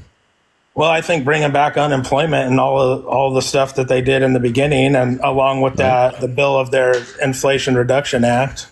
How did the Inflation Reduction Act raise inflation? Well, did you see all the government spending? Are you familiar with any of it? Yeah, but it's over a 10-year period. So you see this big number. That's not a bunch of money that's just printed right now or a bunch of money that's put into the economy right now. It's over a 10-year period. And also, if you think that a bunch of bills being passed raised inflation, then you'd have to say that, if this is your justification, you'd have to say that Donald Trump contributed to inflation more, because his 10-year borrowing is almost double what President Biden's is, and his stimulus packages combined were a higher number than Biden's stimulus packages. So if you think that that's because of inflation, then, well, I guess you wouldn't be voting for Donald Trump. Well, I've already conceded that I said I think under the unemployment that there would have been some inflation. I just think I don't think he was going to put that back into effect when you gave a bunch more unemployment, you gave a bunch more government handouts. I just think that that's what it did. That's what. But it wasn't a bunch more. Again, the stimulus package that Biden passed was lower in value in terms of money than Donald Trump's combined stimulus packages. So if your view is that all the stimulus money contributed to inflation, then you'd be blaming Donald Trump more than Joe Biden for inflation. Well, I'd give him a little, like I told you. I mean, we can go back and forth on that all you want, but I mean, there is bills that were passed that have as you like to, note, The Economist, that did say that the Inflation Reduction Act actually caused inflation. I mean, a simple Google search will show you that. And these experts. Yeah, I'm asking you specifically what part of the Inflation Reduction Act raised inflation. Well, I don't have all of this sitting in front of me, but we can. You don't know. You just got that talking point from Trump that the Inflation Reduction Act raised inflation. All you've done, but all we know, for a fact that is not true. Obviously, I don't know how you think that capping insulin at $35 a month raised inflation. You know but so much about it. What did the Inflation Reduction Act actually go for then? What did it do? Is what you're asking? Yeah. Yeah. So there were two main provisions as a result of the Inflation Reduction Act. One was addressing healthcare. So part of what this bill did was allow Medicare to now negotiate private drug prices with these private drug companies in an effort to get those prices down. This is something that the healthcare industry has been lobbying against for years. President Biden got it done, and Medicare has already announced at least 10 of the drugs that they are working with these private companies to get down, and prices will go down. It also capped insulin at $35 a month for seniors on Medicare, inhalers at $35 a month. Also, starting in 2025, out-of-pocket expenses for prescription drug costs for seniors will be capped at $2,000 a year. Those are really, really major reforms. Also, there are more Americans covered with health insurance right now than ever before as a result of this policy and others that the Biden administration has implemented. But also another part of this policy was the investments in fighting climate change. It provided the largest investment not only in American history but in world history in fighting climate change. That includes giving some tax credits for electric vehicle purchases or investing in the renewable energy sector. The Biden administration has even created a federal program to allow people to go work on green energy projects, make at least $15 an hour, get great benefits, travel covered, housing covered, things like that. So that's what that bill did. I don't know how any of this increased inflation, but and I don't know how any of it. But even more than you don't know how any of it increased inflation. That sounds pretty small for the name to be the Inflation Reduction Act. I don't see how any of that reduced inflation at all. Well, you can take a problem with the name, but when you're lowering healthcare costs, specifically with insulin, which can cost like $400 a month for some people, yeah, that's going to lower some people's monthly costs, right? They're going to save money as a result of that bill. And as I mentioned, in 2025, prescription drug costs for out-of-pocket costs for prescription drugs for seniors capped at $2,000 a year. That's a big, as Joe Biden would say, a big effing deal. It was literally a name to drive it through to the American people, to get people on board. You can take an issue with the name, that's fine. You can take an issue with the name, that's fine. Well, it did nothing for inflation. It wasn't the Inflation Reduction Act. Did you just hear what I said when it comes to lowering healthcare costs for people? Yes, I did. Do you not think that healthcare costs are part of inflation? It's not that big of a part of it. Well, for some people who have insulin and need these drugs every single month to stay alive, yeah, it's a pretty big damn part of their monthly cost, and that's helping a lot of people right now. Yeah, but then it should be called the Medical Act. It shouldn't be called the Inflation Reduction Act. That was literally a name to put on people to drive. Again, you're taking issue that they're doing stuff. You can object to the name, like that's fine. If you want to object to the name, I don't care. But you're taking issue with the name, not the substance of the policy. Did I mention anything that you disagree with? Well, it's just it's bull though. I mean, you put a name on that like that, and. So nothing, essentially nothing. So the bill didn't increase inflation. That's nonsense. The inflation rate actually decreased virtually every single month after that bill was passed. It didn't decrease it either. I'm not saying that. I think that what I said was that it decreased the average monthly cost for your average American. Not that it decreased the inflation rate. But point is, you said it raised inflation, but in actuality, the inflation rate went down almost every single month after that bill was signed into law by President Biden. And also, the inflation rate is very low right now. Are you saying that you think that the inflation went down because of that bill? When you say I did not. I did not make that claim. Just listen to me very carefully.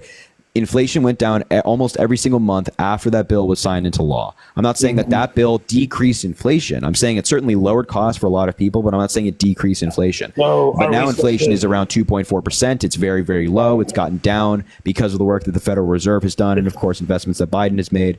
But it's good stuff. It still isn't down lower than what he stormed it up to, though, is it? So how did Biden raise inflation?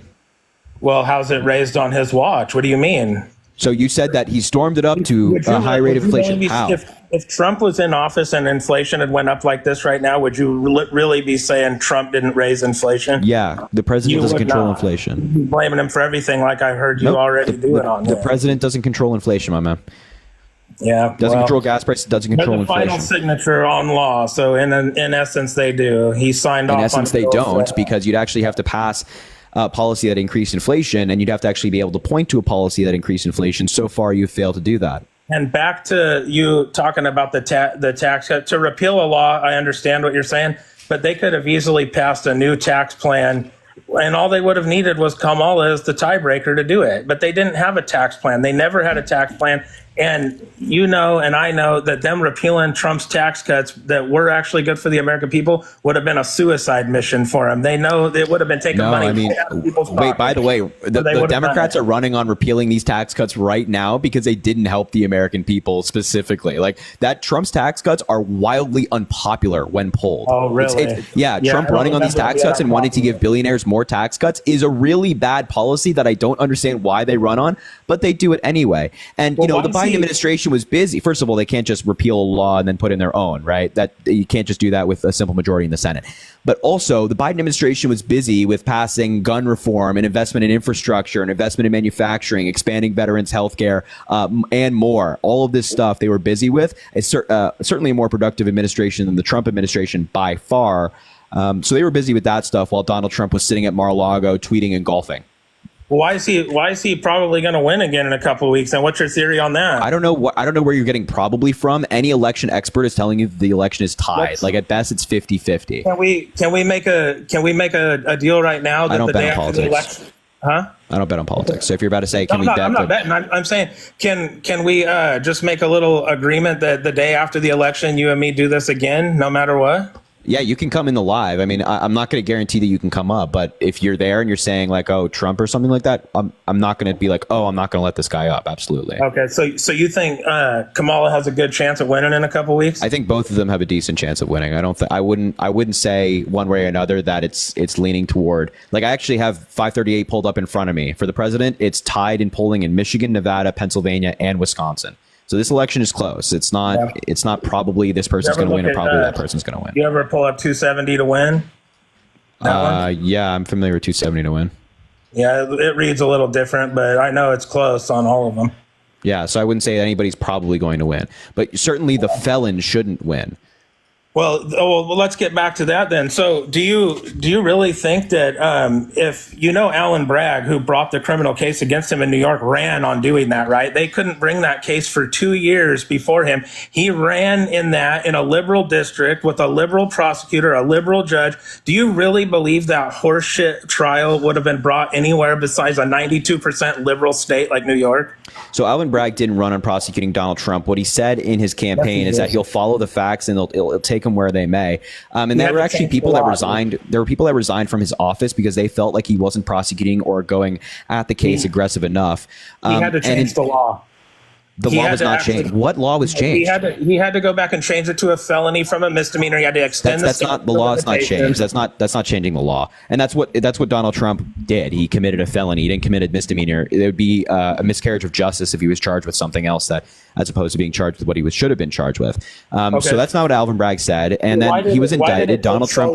Why did it take so long to charge him? Because Donald Trump was president. Because Donald Trump was president. So for 4 years, it's obviously a sitting president has never been indicted. That probably wouldn't fly, indicting a sitting president, especially a Supreme Court president now. But the investigation was stalled a lot during Donald Trump's term because there's a lot of allegations of good evidence to suggest that Donald Trump's attorney general's office hurt the investigation, kind of prevented it from moving forward in the way that they would have liked it to. So once Trump left office, then they continued the investigation and they indicted him a year and a half, 2 years later after that investigation concluded.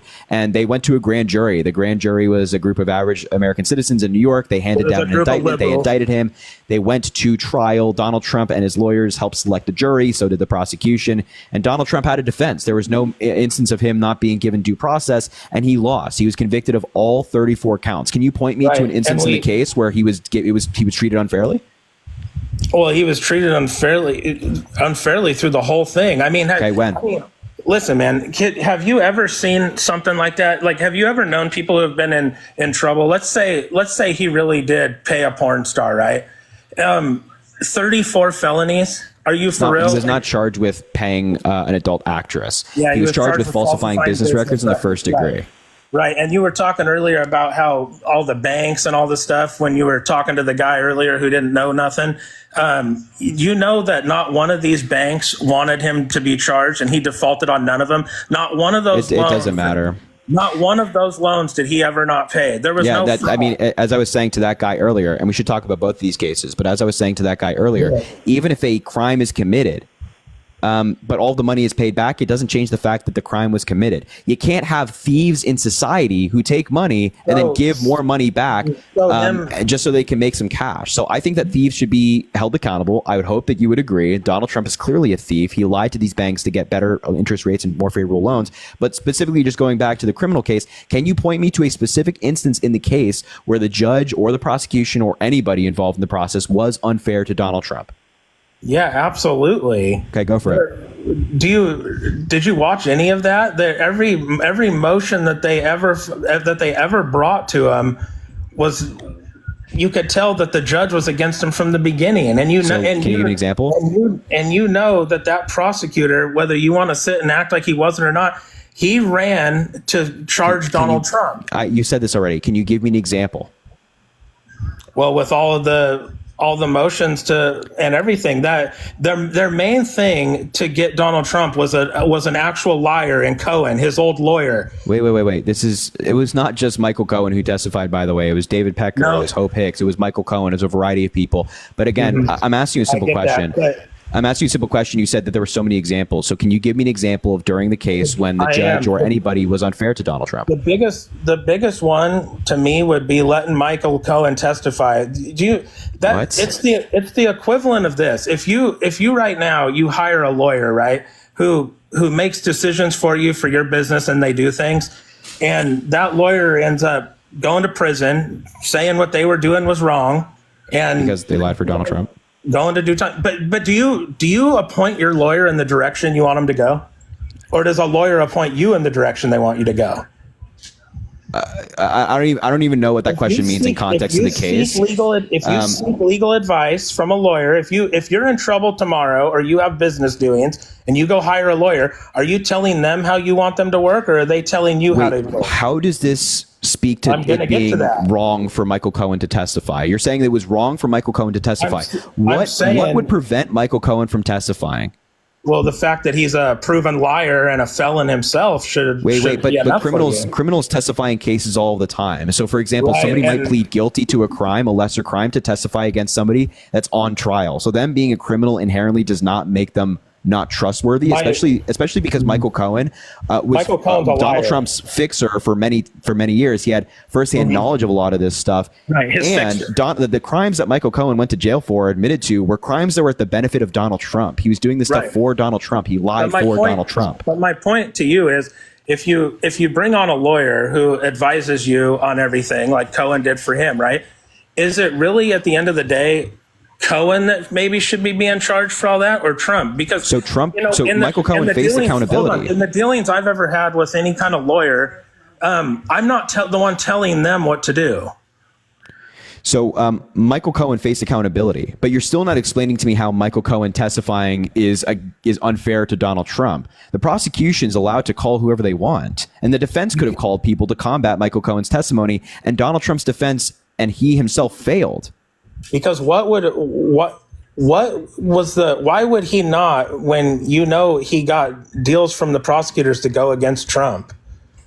That happens all of the time. So people are given deals. People are given deals to testify all of the time. This is something that's very common in criminal justice. And the point is, no, where are you getting this? Most of them are. That's utter nonsense. Well, that's called a plea deal. Also, it's up to the jury. It's up to the jury. And when you show up in front of the jury and you're already a convicted felon, and you so again, as we just talked about, convicted felons testify in cases all of the time. This is something very common in the criminal justice system, because again, for example, if there's a drug deal gone wrong and somebody that was there but was engaging in illegal activity pleads to a lower charge so that they testify, they would still be a criminal, but they would have valid testimony. And of course, also in the criminal justice system, it's up to the jury to decide the validity of somebody's testimony, not the judge or the prosecutor or the defense.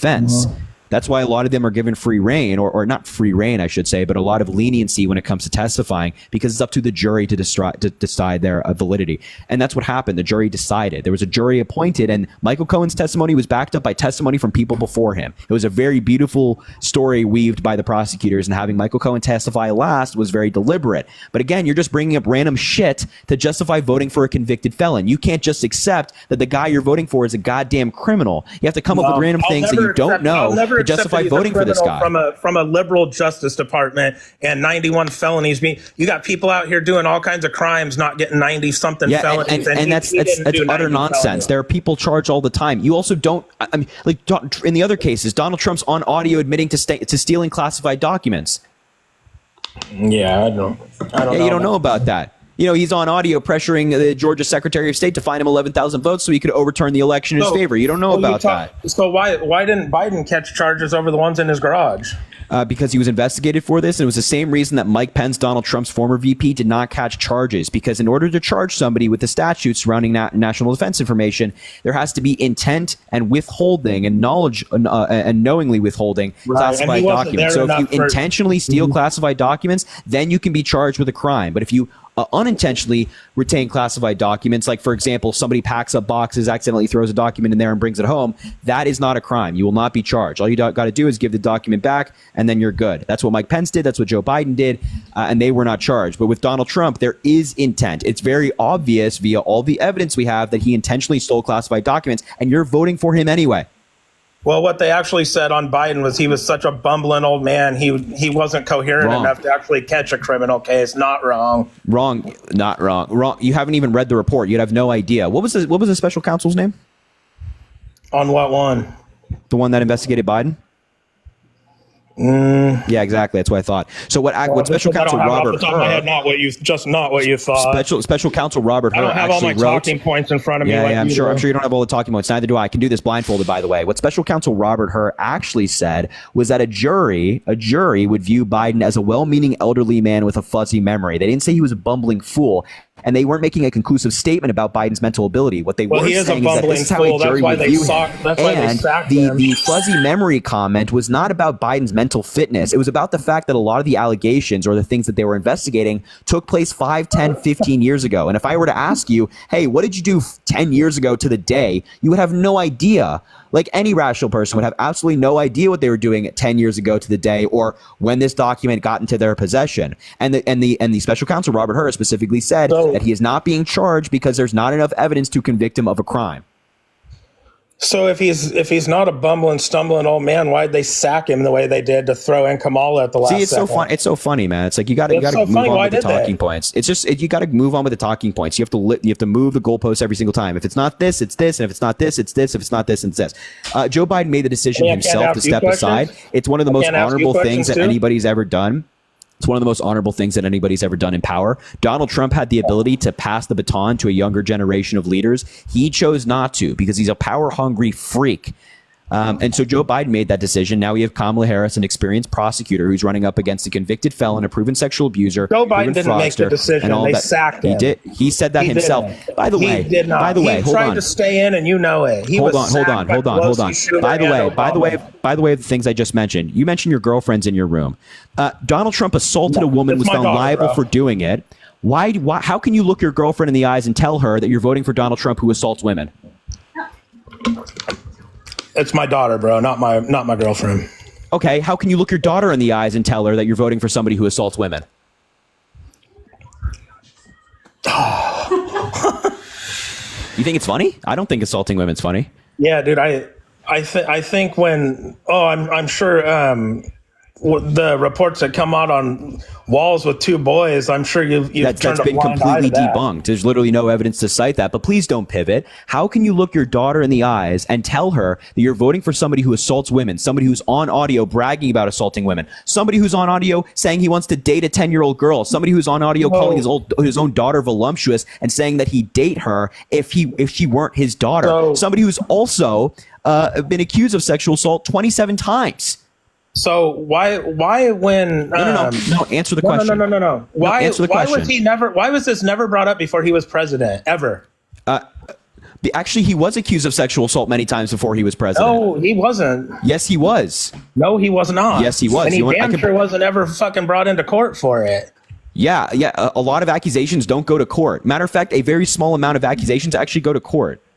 So all the accusations against him that are weak in proof, you'll sit and believe. But you're already saying Walls. Oh, it's been debunked, even though it's been 3 days since it's happened. Wait. There's literally no evidence of that taking place. It was something that was made up by somebody on Twitter. By the way, isn't evidence something that you get when you go to court? If they went to court, it was something that was made up on Twitter. It came from Twitter, numbnuts. There's no evidence to back it up. By the way, Ivana Trump, 1989, accused Donald Trump of sexual assault. Jill Harth, 1992, accused Donald Trump of sexual assault. Somebody in 1994 with an anonymous pseudonym accused Donald Trump of sexual assault. E. Jean Carroll accused Donald Trump in 2019 of sexual assault. Summer Zervos in 2007 accused Donald Trump of sexual assault. Alva Johnson in 2016 accused Donald Trump of sexual assault. What are you talking about that people didn't do it before he was president? This guy's been a freak for years. He's never been convicted of anything. He was found liable for assaulting a woman. He was found liable for assaulting a woman.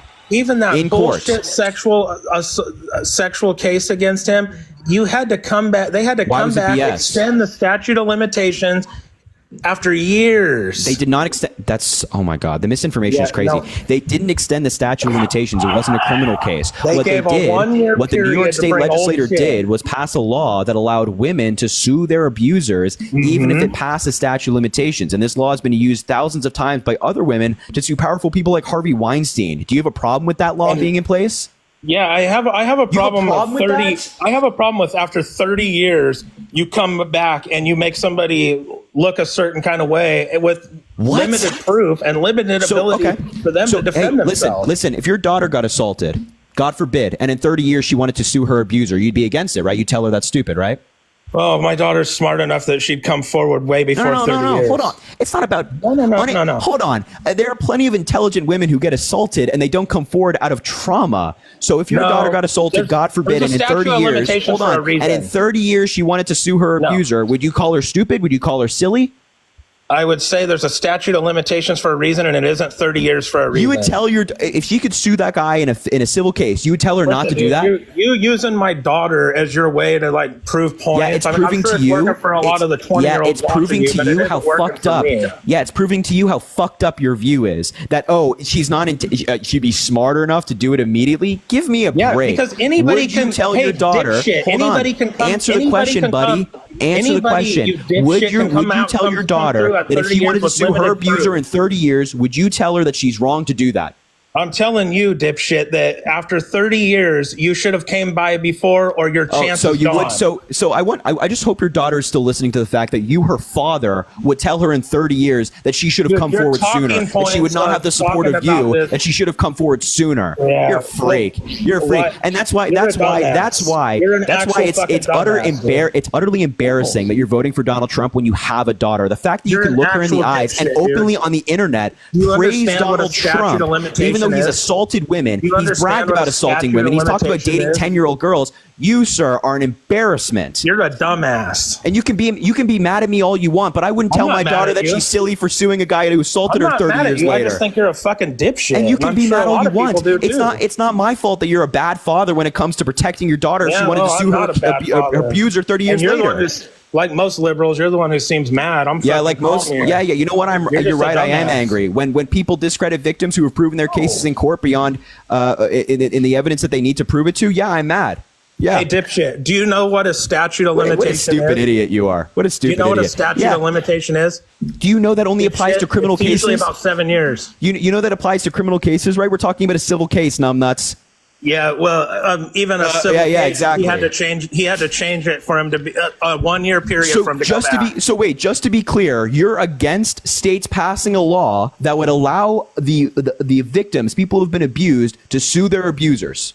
Yes, you dumb fuck. Why wouldn't I be? You're against women holding their abusers accountable? Why should somebody be able to come through after 30 fucking years? You have a daughter. What do you mean you're against the abuse holding their abusers accountable? Why should somebody be able to come forward 30 years after the fact? Because you know what? A lot of women don't come forward. And a lot of these women were abused by very powerful people like Harvey Weinstein. A minute ago was you wouldn't know you would, if somebody came to you 10 years later, you wouldn't know what you were doing that day, but you're expecting somebody to be able to defend themselves in a sexual case. Exactly. When it comes to traumatic events, when it comes to traumatic events, yes, you're going to remember it. If you're packing documents in a box one day in September, you're not going to remember packing boxes into a document. Documents into a box. You are about as full of shit as anything I've ever heard. You have a daughter. You have a daughter. You should be fighting to allow women to sue their abusers. I have a daughter. I hope your daughter's listening. I hope your daughter's listening to the fact that you wouldn't want her to sue her abuser 30 years later because, why didn't you come forward sooner? Disgraceful. Dude, all you are is a fucking talking point. And you can use all the stupid words you want. It doesn't change your disgrace. Your dishonor will live with you forever. Oh, dude, God forbid something happens to somebody you love. I'm waiting for you to just hang up on me and run away with your fucking little. I ain't running. I'm standing right here. I ain't running. I'll talk my shit to you all I want. Saying the same shit. Yeah. I'm pointing out the fact that, like, when it comes to women being abused, you're just, you should have come forward sooner. You're willing to take the side of the abuser and not the victim, and it's crazy. There's a reason that after a certain amount of years, laws don't charge you anymore. And do you think that should be the case? Do you think that should be the case? Do you think that if Donald Trump raped somebody 30 years ago, that he shouldn't be held accountable for that assault? Say that again. If you had the option to expand the statute of limitations so that if Donald Trump brutally raped somebody 20 years ago, 30 years ago, you're saying that you don't want him to be held accountable? Or would you say, let's expand the statute of limitations to make him held accountable today? No, I don't think people should have a lifetime to be able to come forward with stuff. Assault? Wait, there's a murder. There's a lifetime of murder. Like, there's no statute of limitations on murder. Are you against that? Well, no, but that's a little different. What the fuck? Okay. So when it comes to somebody's life being taken, you're like, no statute of limitations. Makes sense. I agree. But when it comes to a woman getting assaulted, you're like, you know what? Those statute of limitations sound really good to me. No, what? Because listen, they didn't wait 30 years to report the murder, dumbass. It's a little different. There are murders that are investigated 30 years later. Yeah, they're investigated 30 years later, but the people have went missing. It's a little different than you just not That's saying not true. something. There have been plenty of murders in American history that have been solved 10, 20, 30 years later based off new evidence such as like DNA testing and things like that come to light. But it's crazy to me that if, let me ask you this. If Donald Trump assaulted your daughter, would you still vote for him? Yeah, I would. God, are you fucking that dumb? Are you five? Can you answer a simple question? Would you? Retarded? Would you? Wow. If you say that word one more time, you're fucking gone. You hear me? If you say that word one more time, you're fucking gone. You hear me? Now I ask you a simple question. Would you vote for Donald Trump if he assaulted your daughter? Dude, is that even a question worth the answer? Yes, it is a question. Moron? Yes, it is a question. Well, it's the stupidest fucking question. Then answer it, numbnuts. Of course I wouldn't, you dipshit. Okay, so if he just assaults other women, you'd still vote for him. You don't have proof he assaulted any of those women. We have his own goddamn words. He said on audio, I don't even wait, I just do it. Grab him by the blank. Why did he win the election? We also have him on audio saying that he walks in on girls changing at beauty pageants. Yeah, well... Yeah. Well, I'm going to vote for Trump. I'm going to punch more drywall and drink my Monster Energy drinks. I'm not going to vote for fucking Kamala Harris and their tranny policies. Well, now you're gone. Now you're gone, you little piece of crap. Get the hell out of my life and don't come back. You little. I want to say so much more, but I can't. I want to say so much more, but I can't because it's TikTok Live. I want to say so much more, but I can't because it's TikTok Live. I have to follow the goddamn rules. But you know what? I'll let you guys say it for me. I won't. I won't say it because I can't on TikTok Live. But man, I want to say so much more. I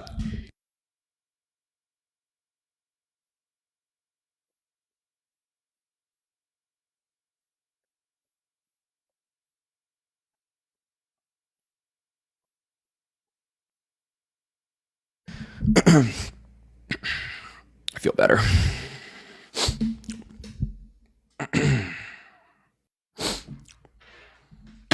No, I'm not done yet.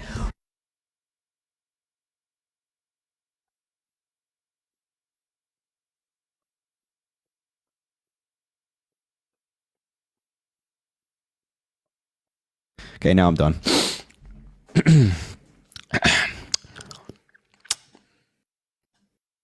JW, thank you for the $25. Guess is totally inept. I'm voting early in Maryland tomorrow. I'm so excited to vote blue up and down the ballot. I love that, JW. I can't wait to hear that, ma'am.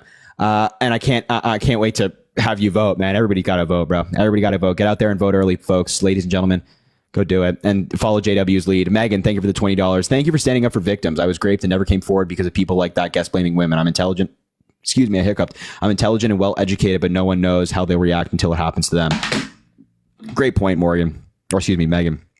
Great point. I mean, seriously, that's the thing. Like all these Trumps are, it happened X amount of years ago, so I don't believe her. Go like, I won't swear, but like, exactly, Megan, you're 100% right. You're 100% right. And I'm so sorry that happened to you. And I'm so sorry that there's freaks like that out there who have daughters, who have goddamn daughters, dude.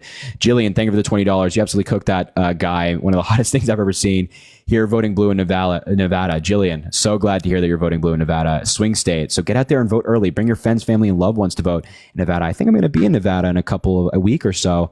So I'm going to be in your great state. Rebecca, thank you for the $1. I want in with this guy. I should have brought you up, Rebecca. I'm sorry. I just saw that. Gerard, thank you for the $20. Keep up the good work. Drop 5 ballots in Nevada today for Kamala Harris. The entire family voting blue. Huh? I love that, man. Thank you so much. I appreciate that.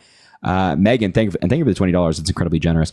Megan, thank you for the $1 for grounding, self-care, and breathing exercises after that last dude. Therapist tip, eye cubs to the face are great when dysregulated from a Trump supporter. Golly, that's some good advice. I appreciate that. Thank you. And Ed, thank you for the $10. Thank you for fighting Trump pansies. Yeah, we try, man. I mean, golly, bro. Daniel, thank you for the $10. Coulson, thank you for the $10. Any tips for actually researching this info? Yeah, just fact checks I think are really great. Patricia, thank you for the $10. Love your lives. MAGA is so unhinged. I agree. Sarah, I already read that one. Daniel, thank you for the $10. Stop the crypto fascist propaganda. Yeah. Sydney, thank you for the $10. You being so passionate is extremely attractive. Thank you, Sydney. I appreciate you being here. Thanks for being in the live. It's great. And Emily, thank you for the $3. These people raise future abusive partners. Yeah, I mean, seriously. Treat your teach your sons better than that, you know? Teach your sons better than that, ladies, gents, boys, and girls. Absolutely crazy, bro. Absolutely crazy that people like that exist. So I think I'm gonna who's live right now? I'll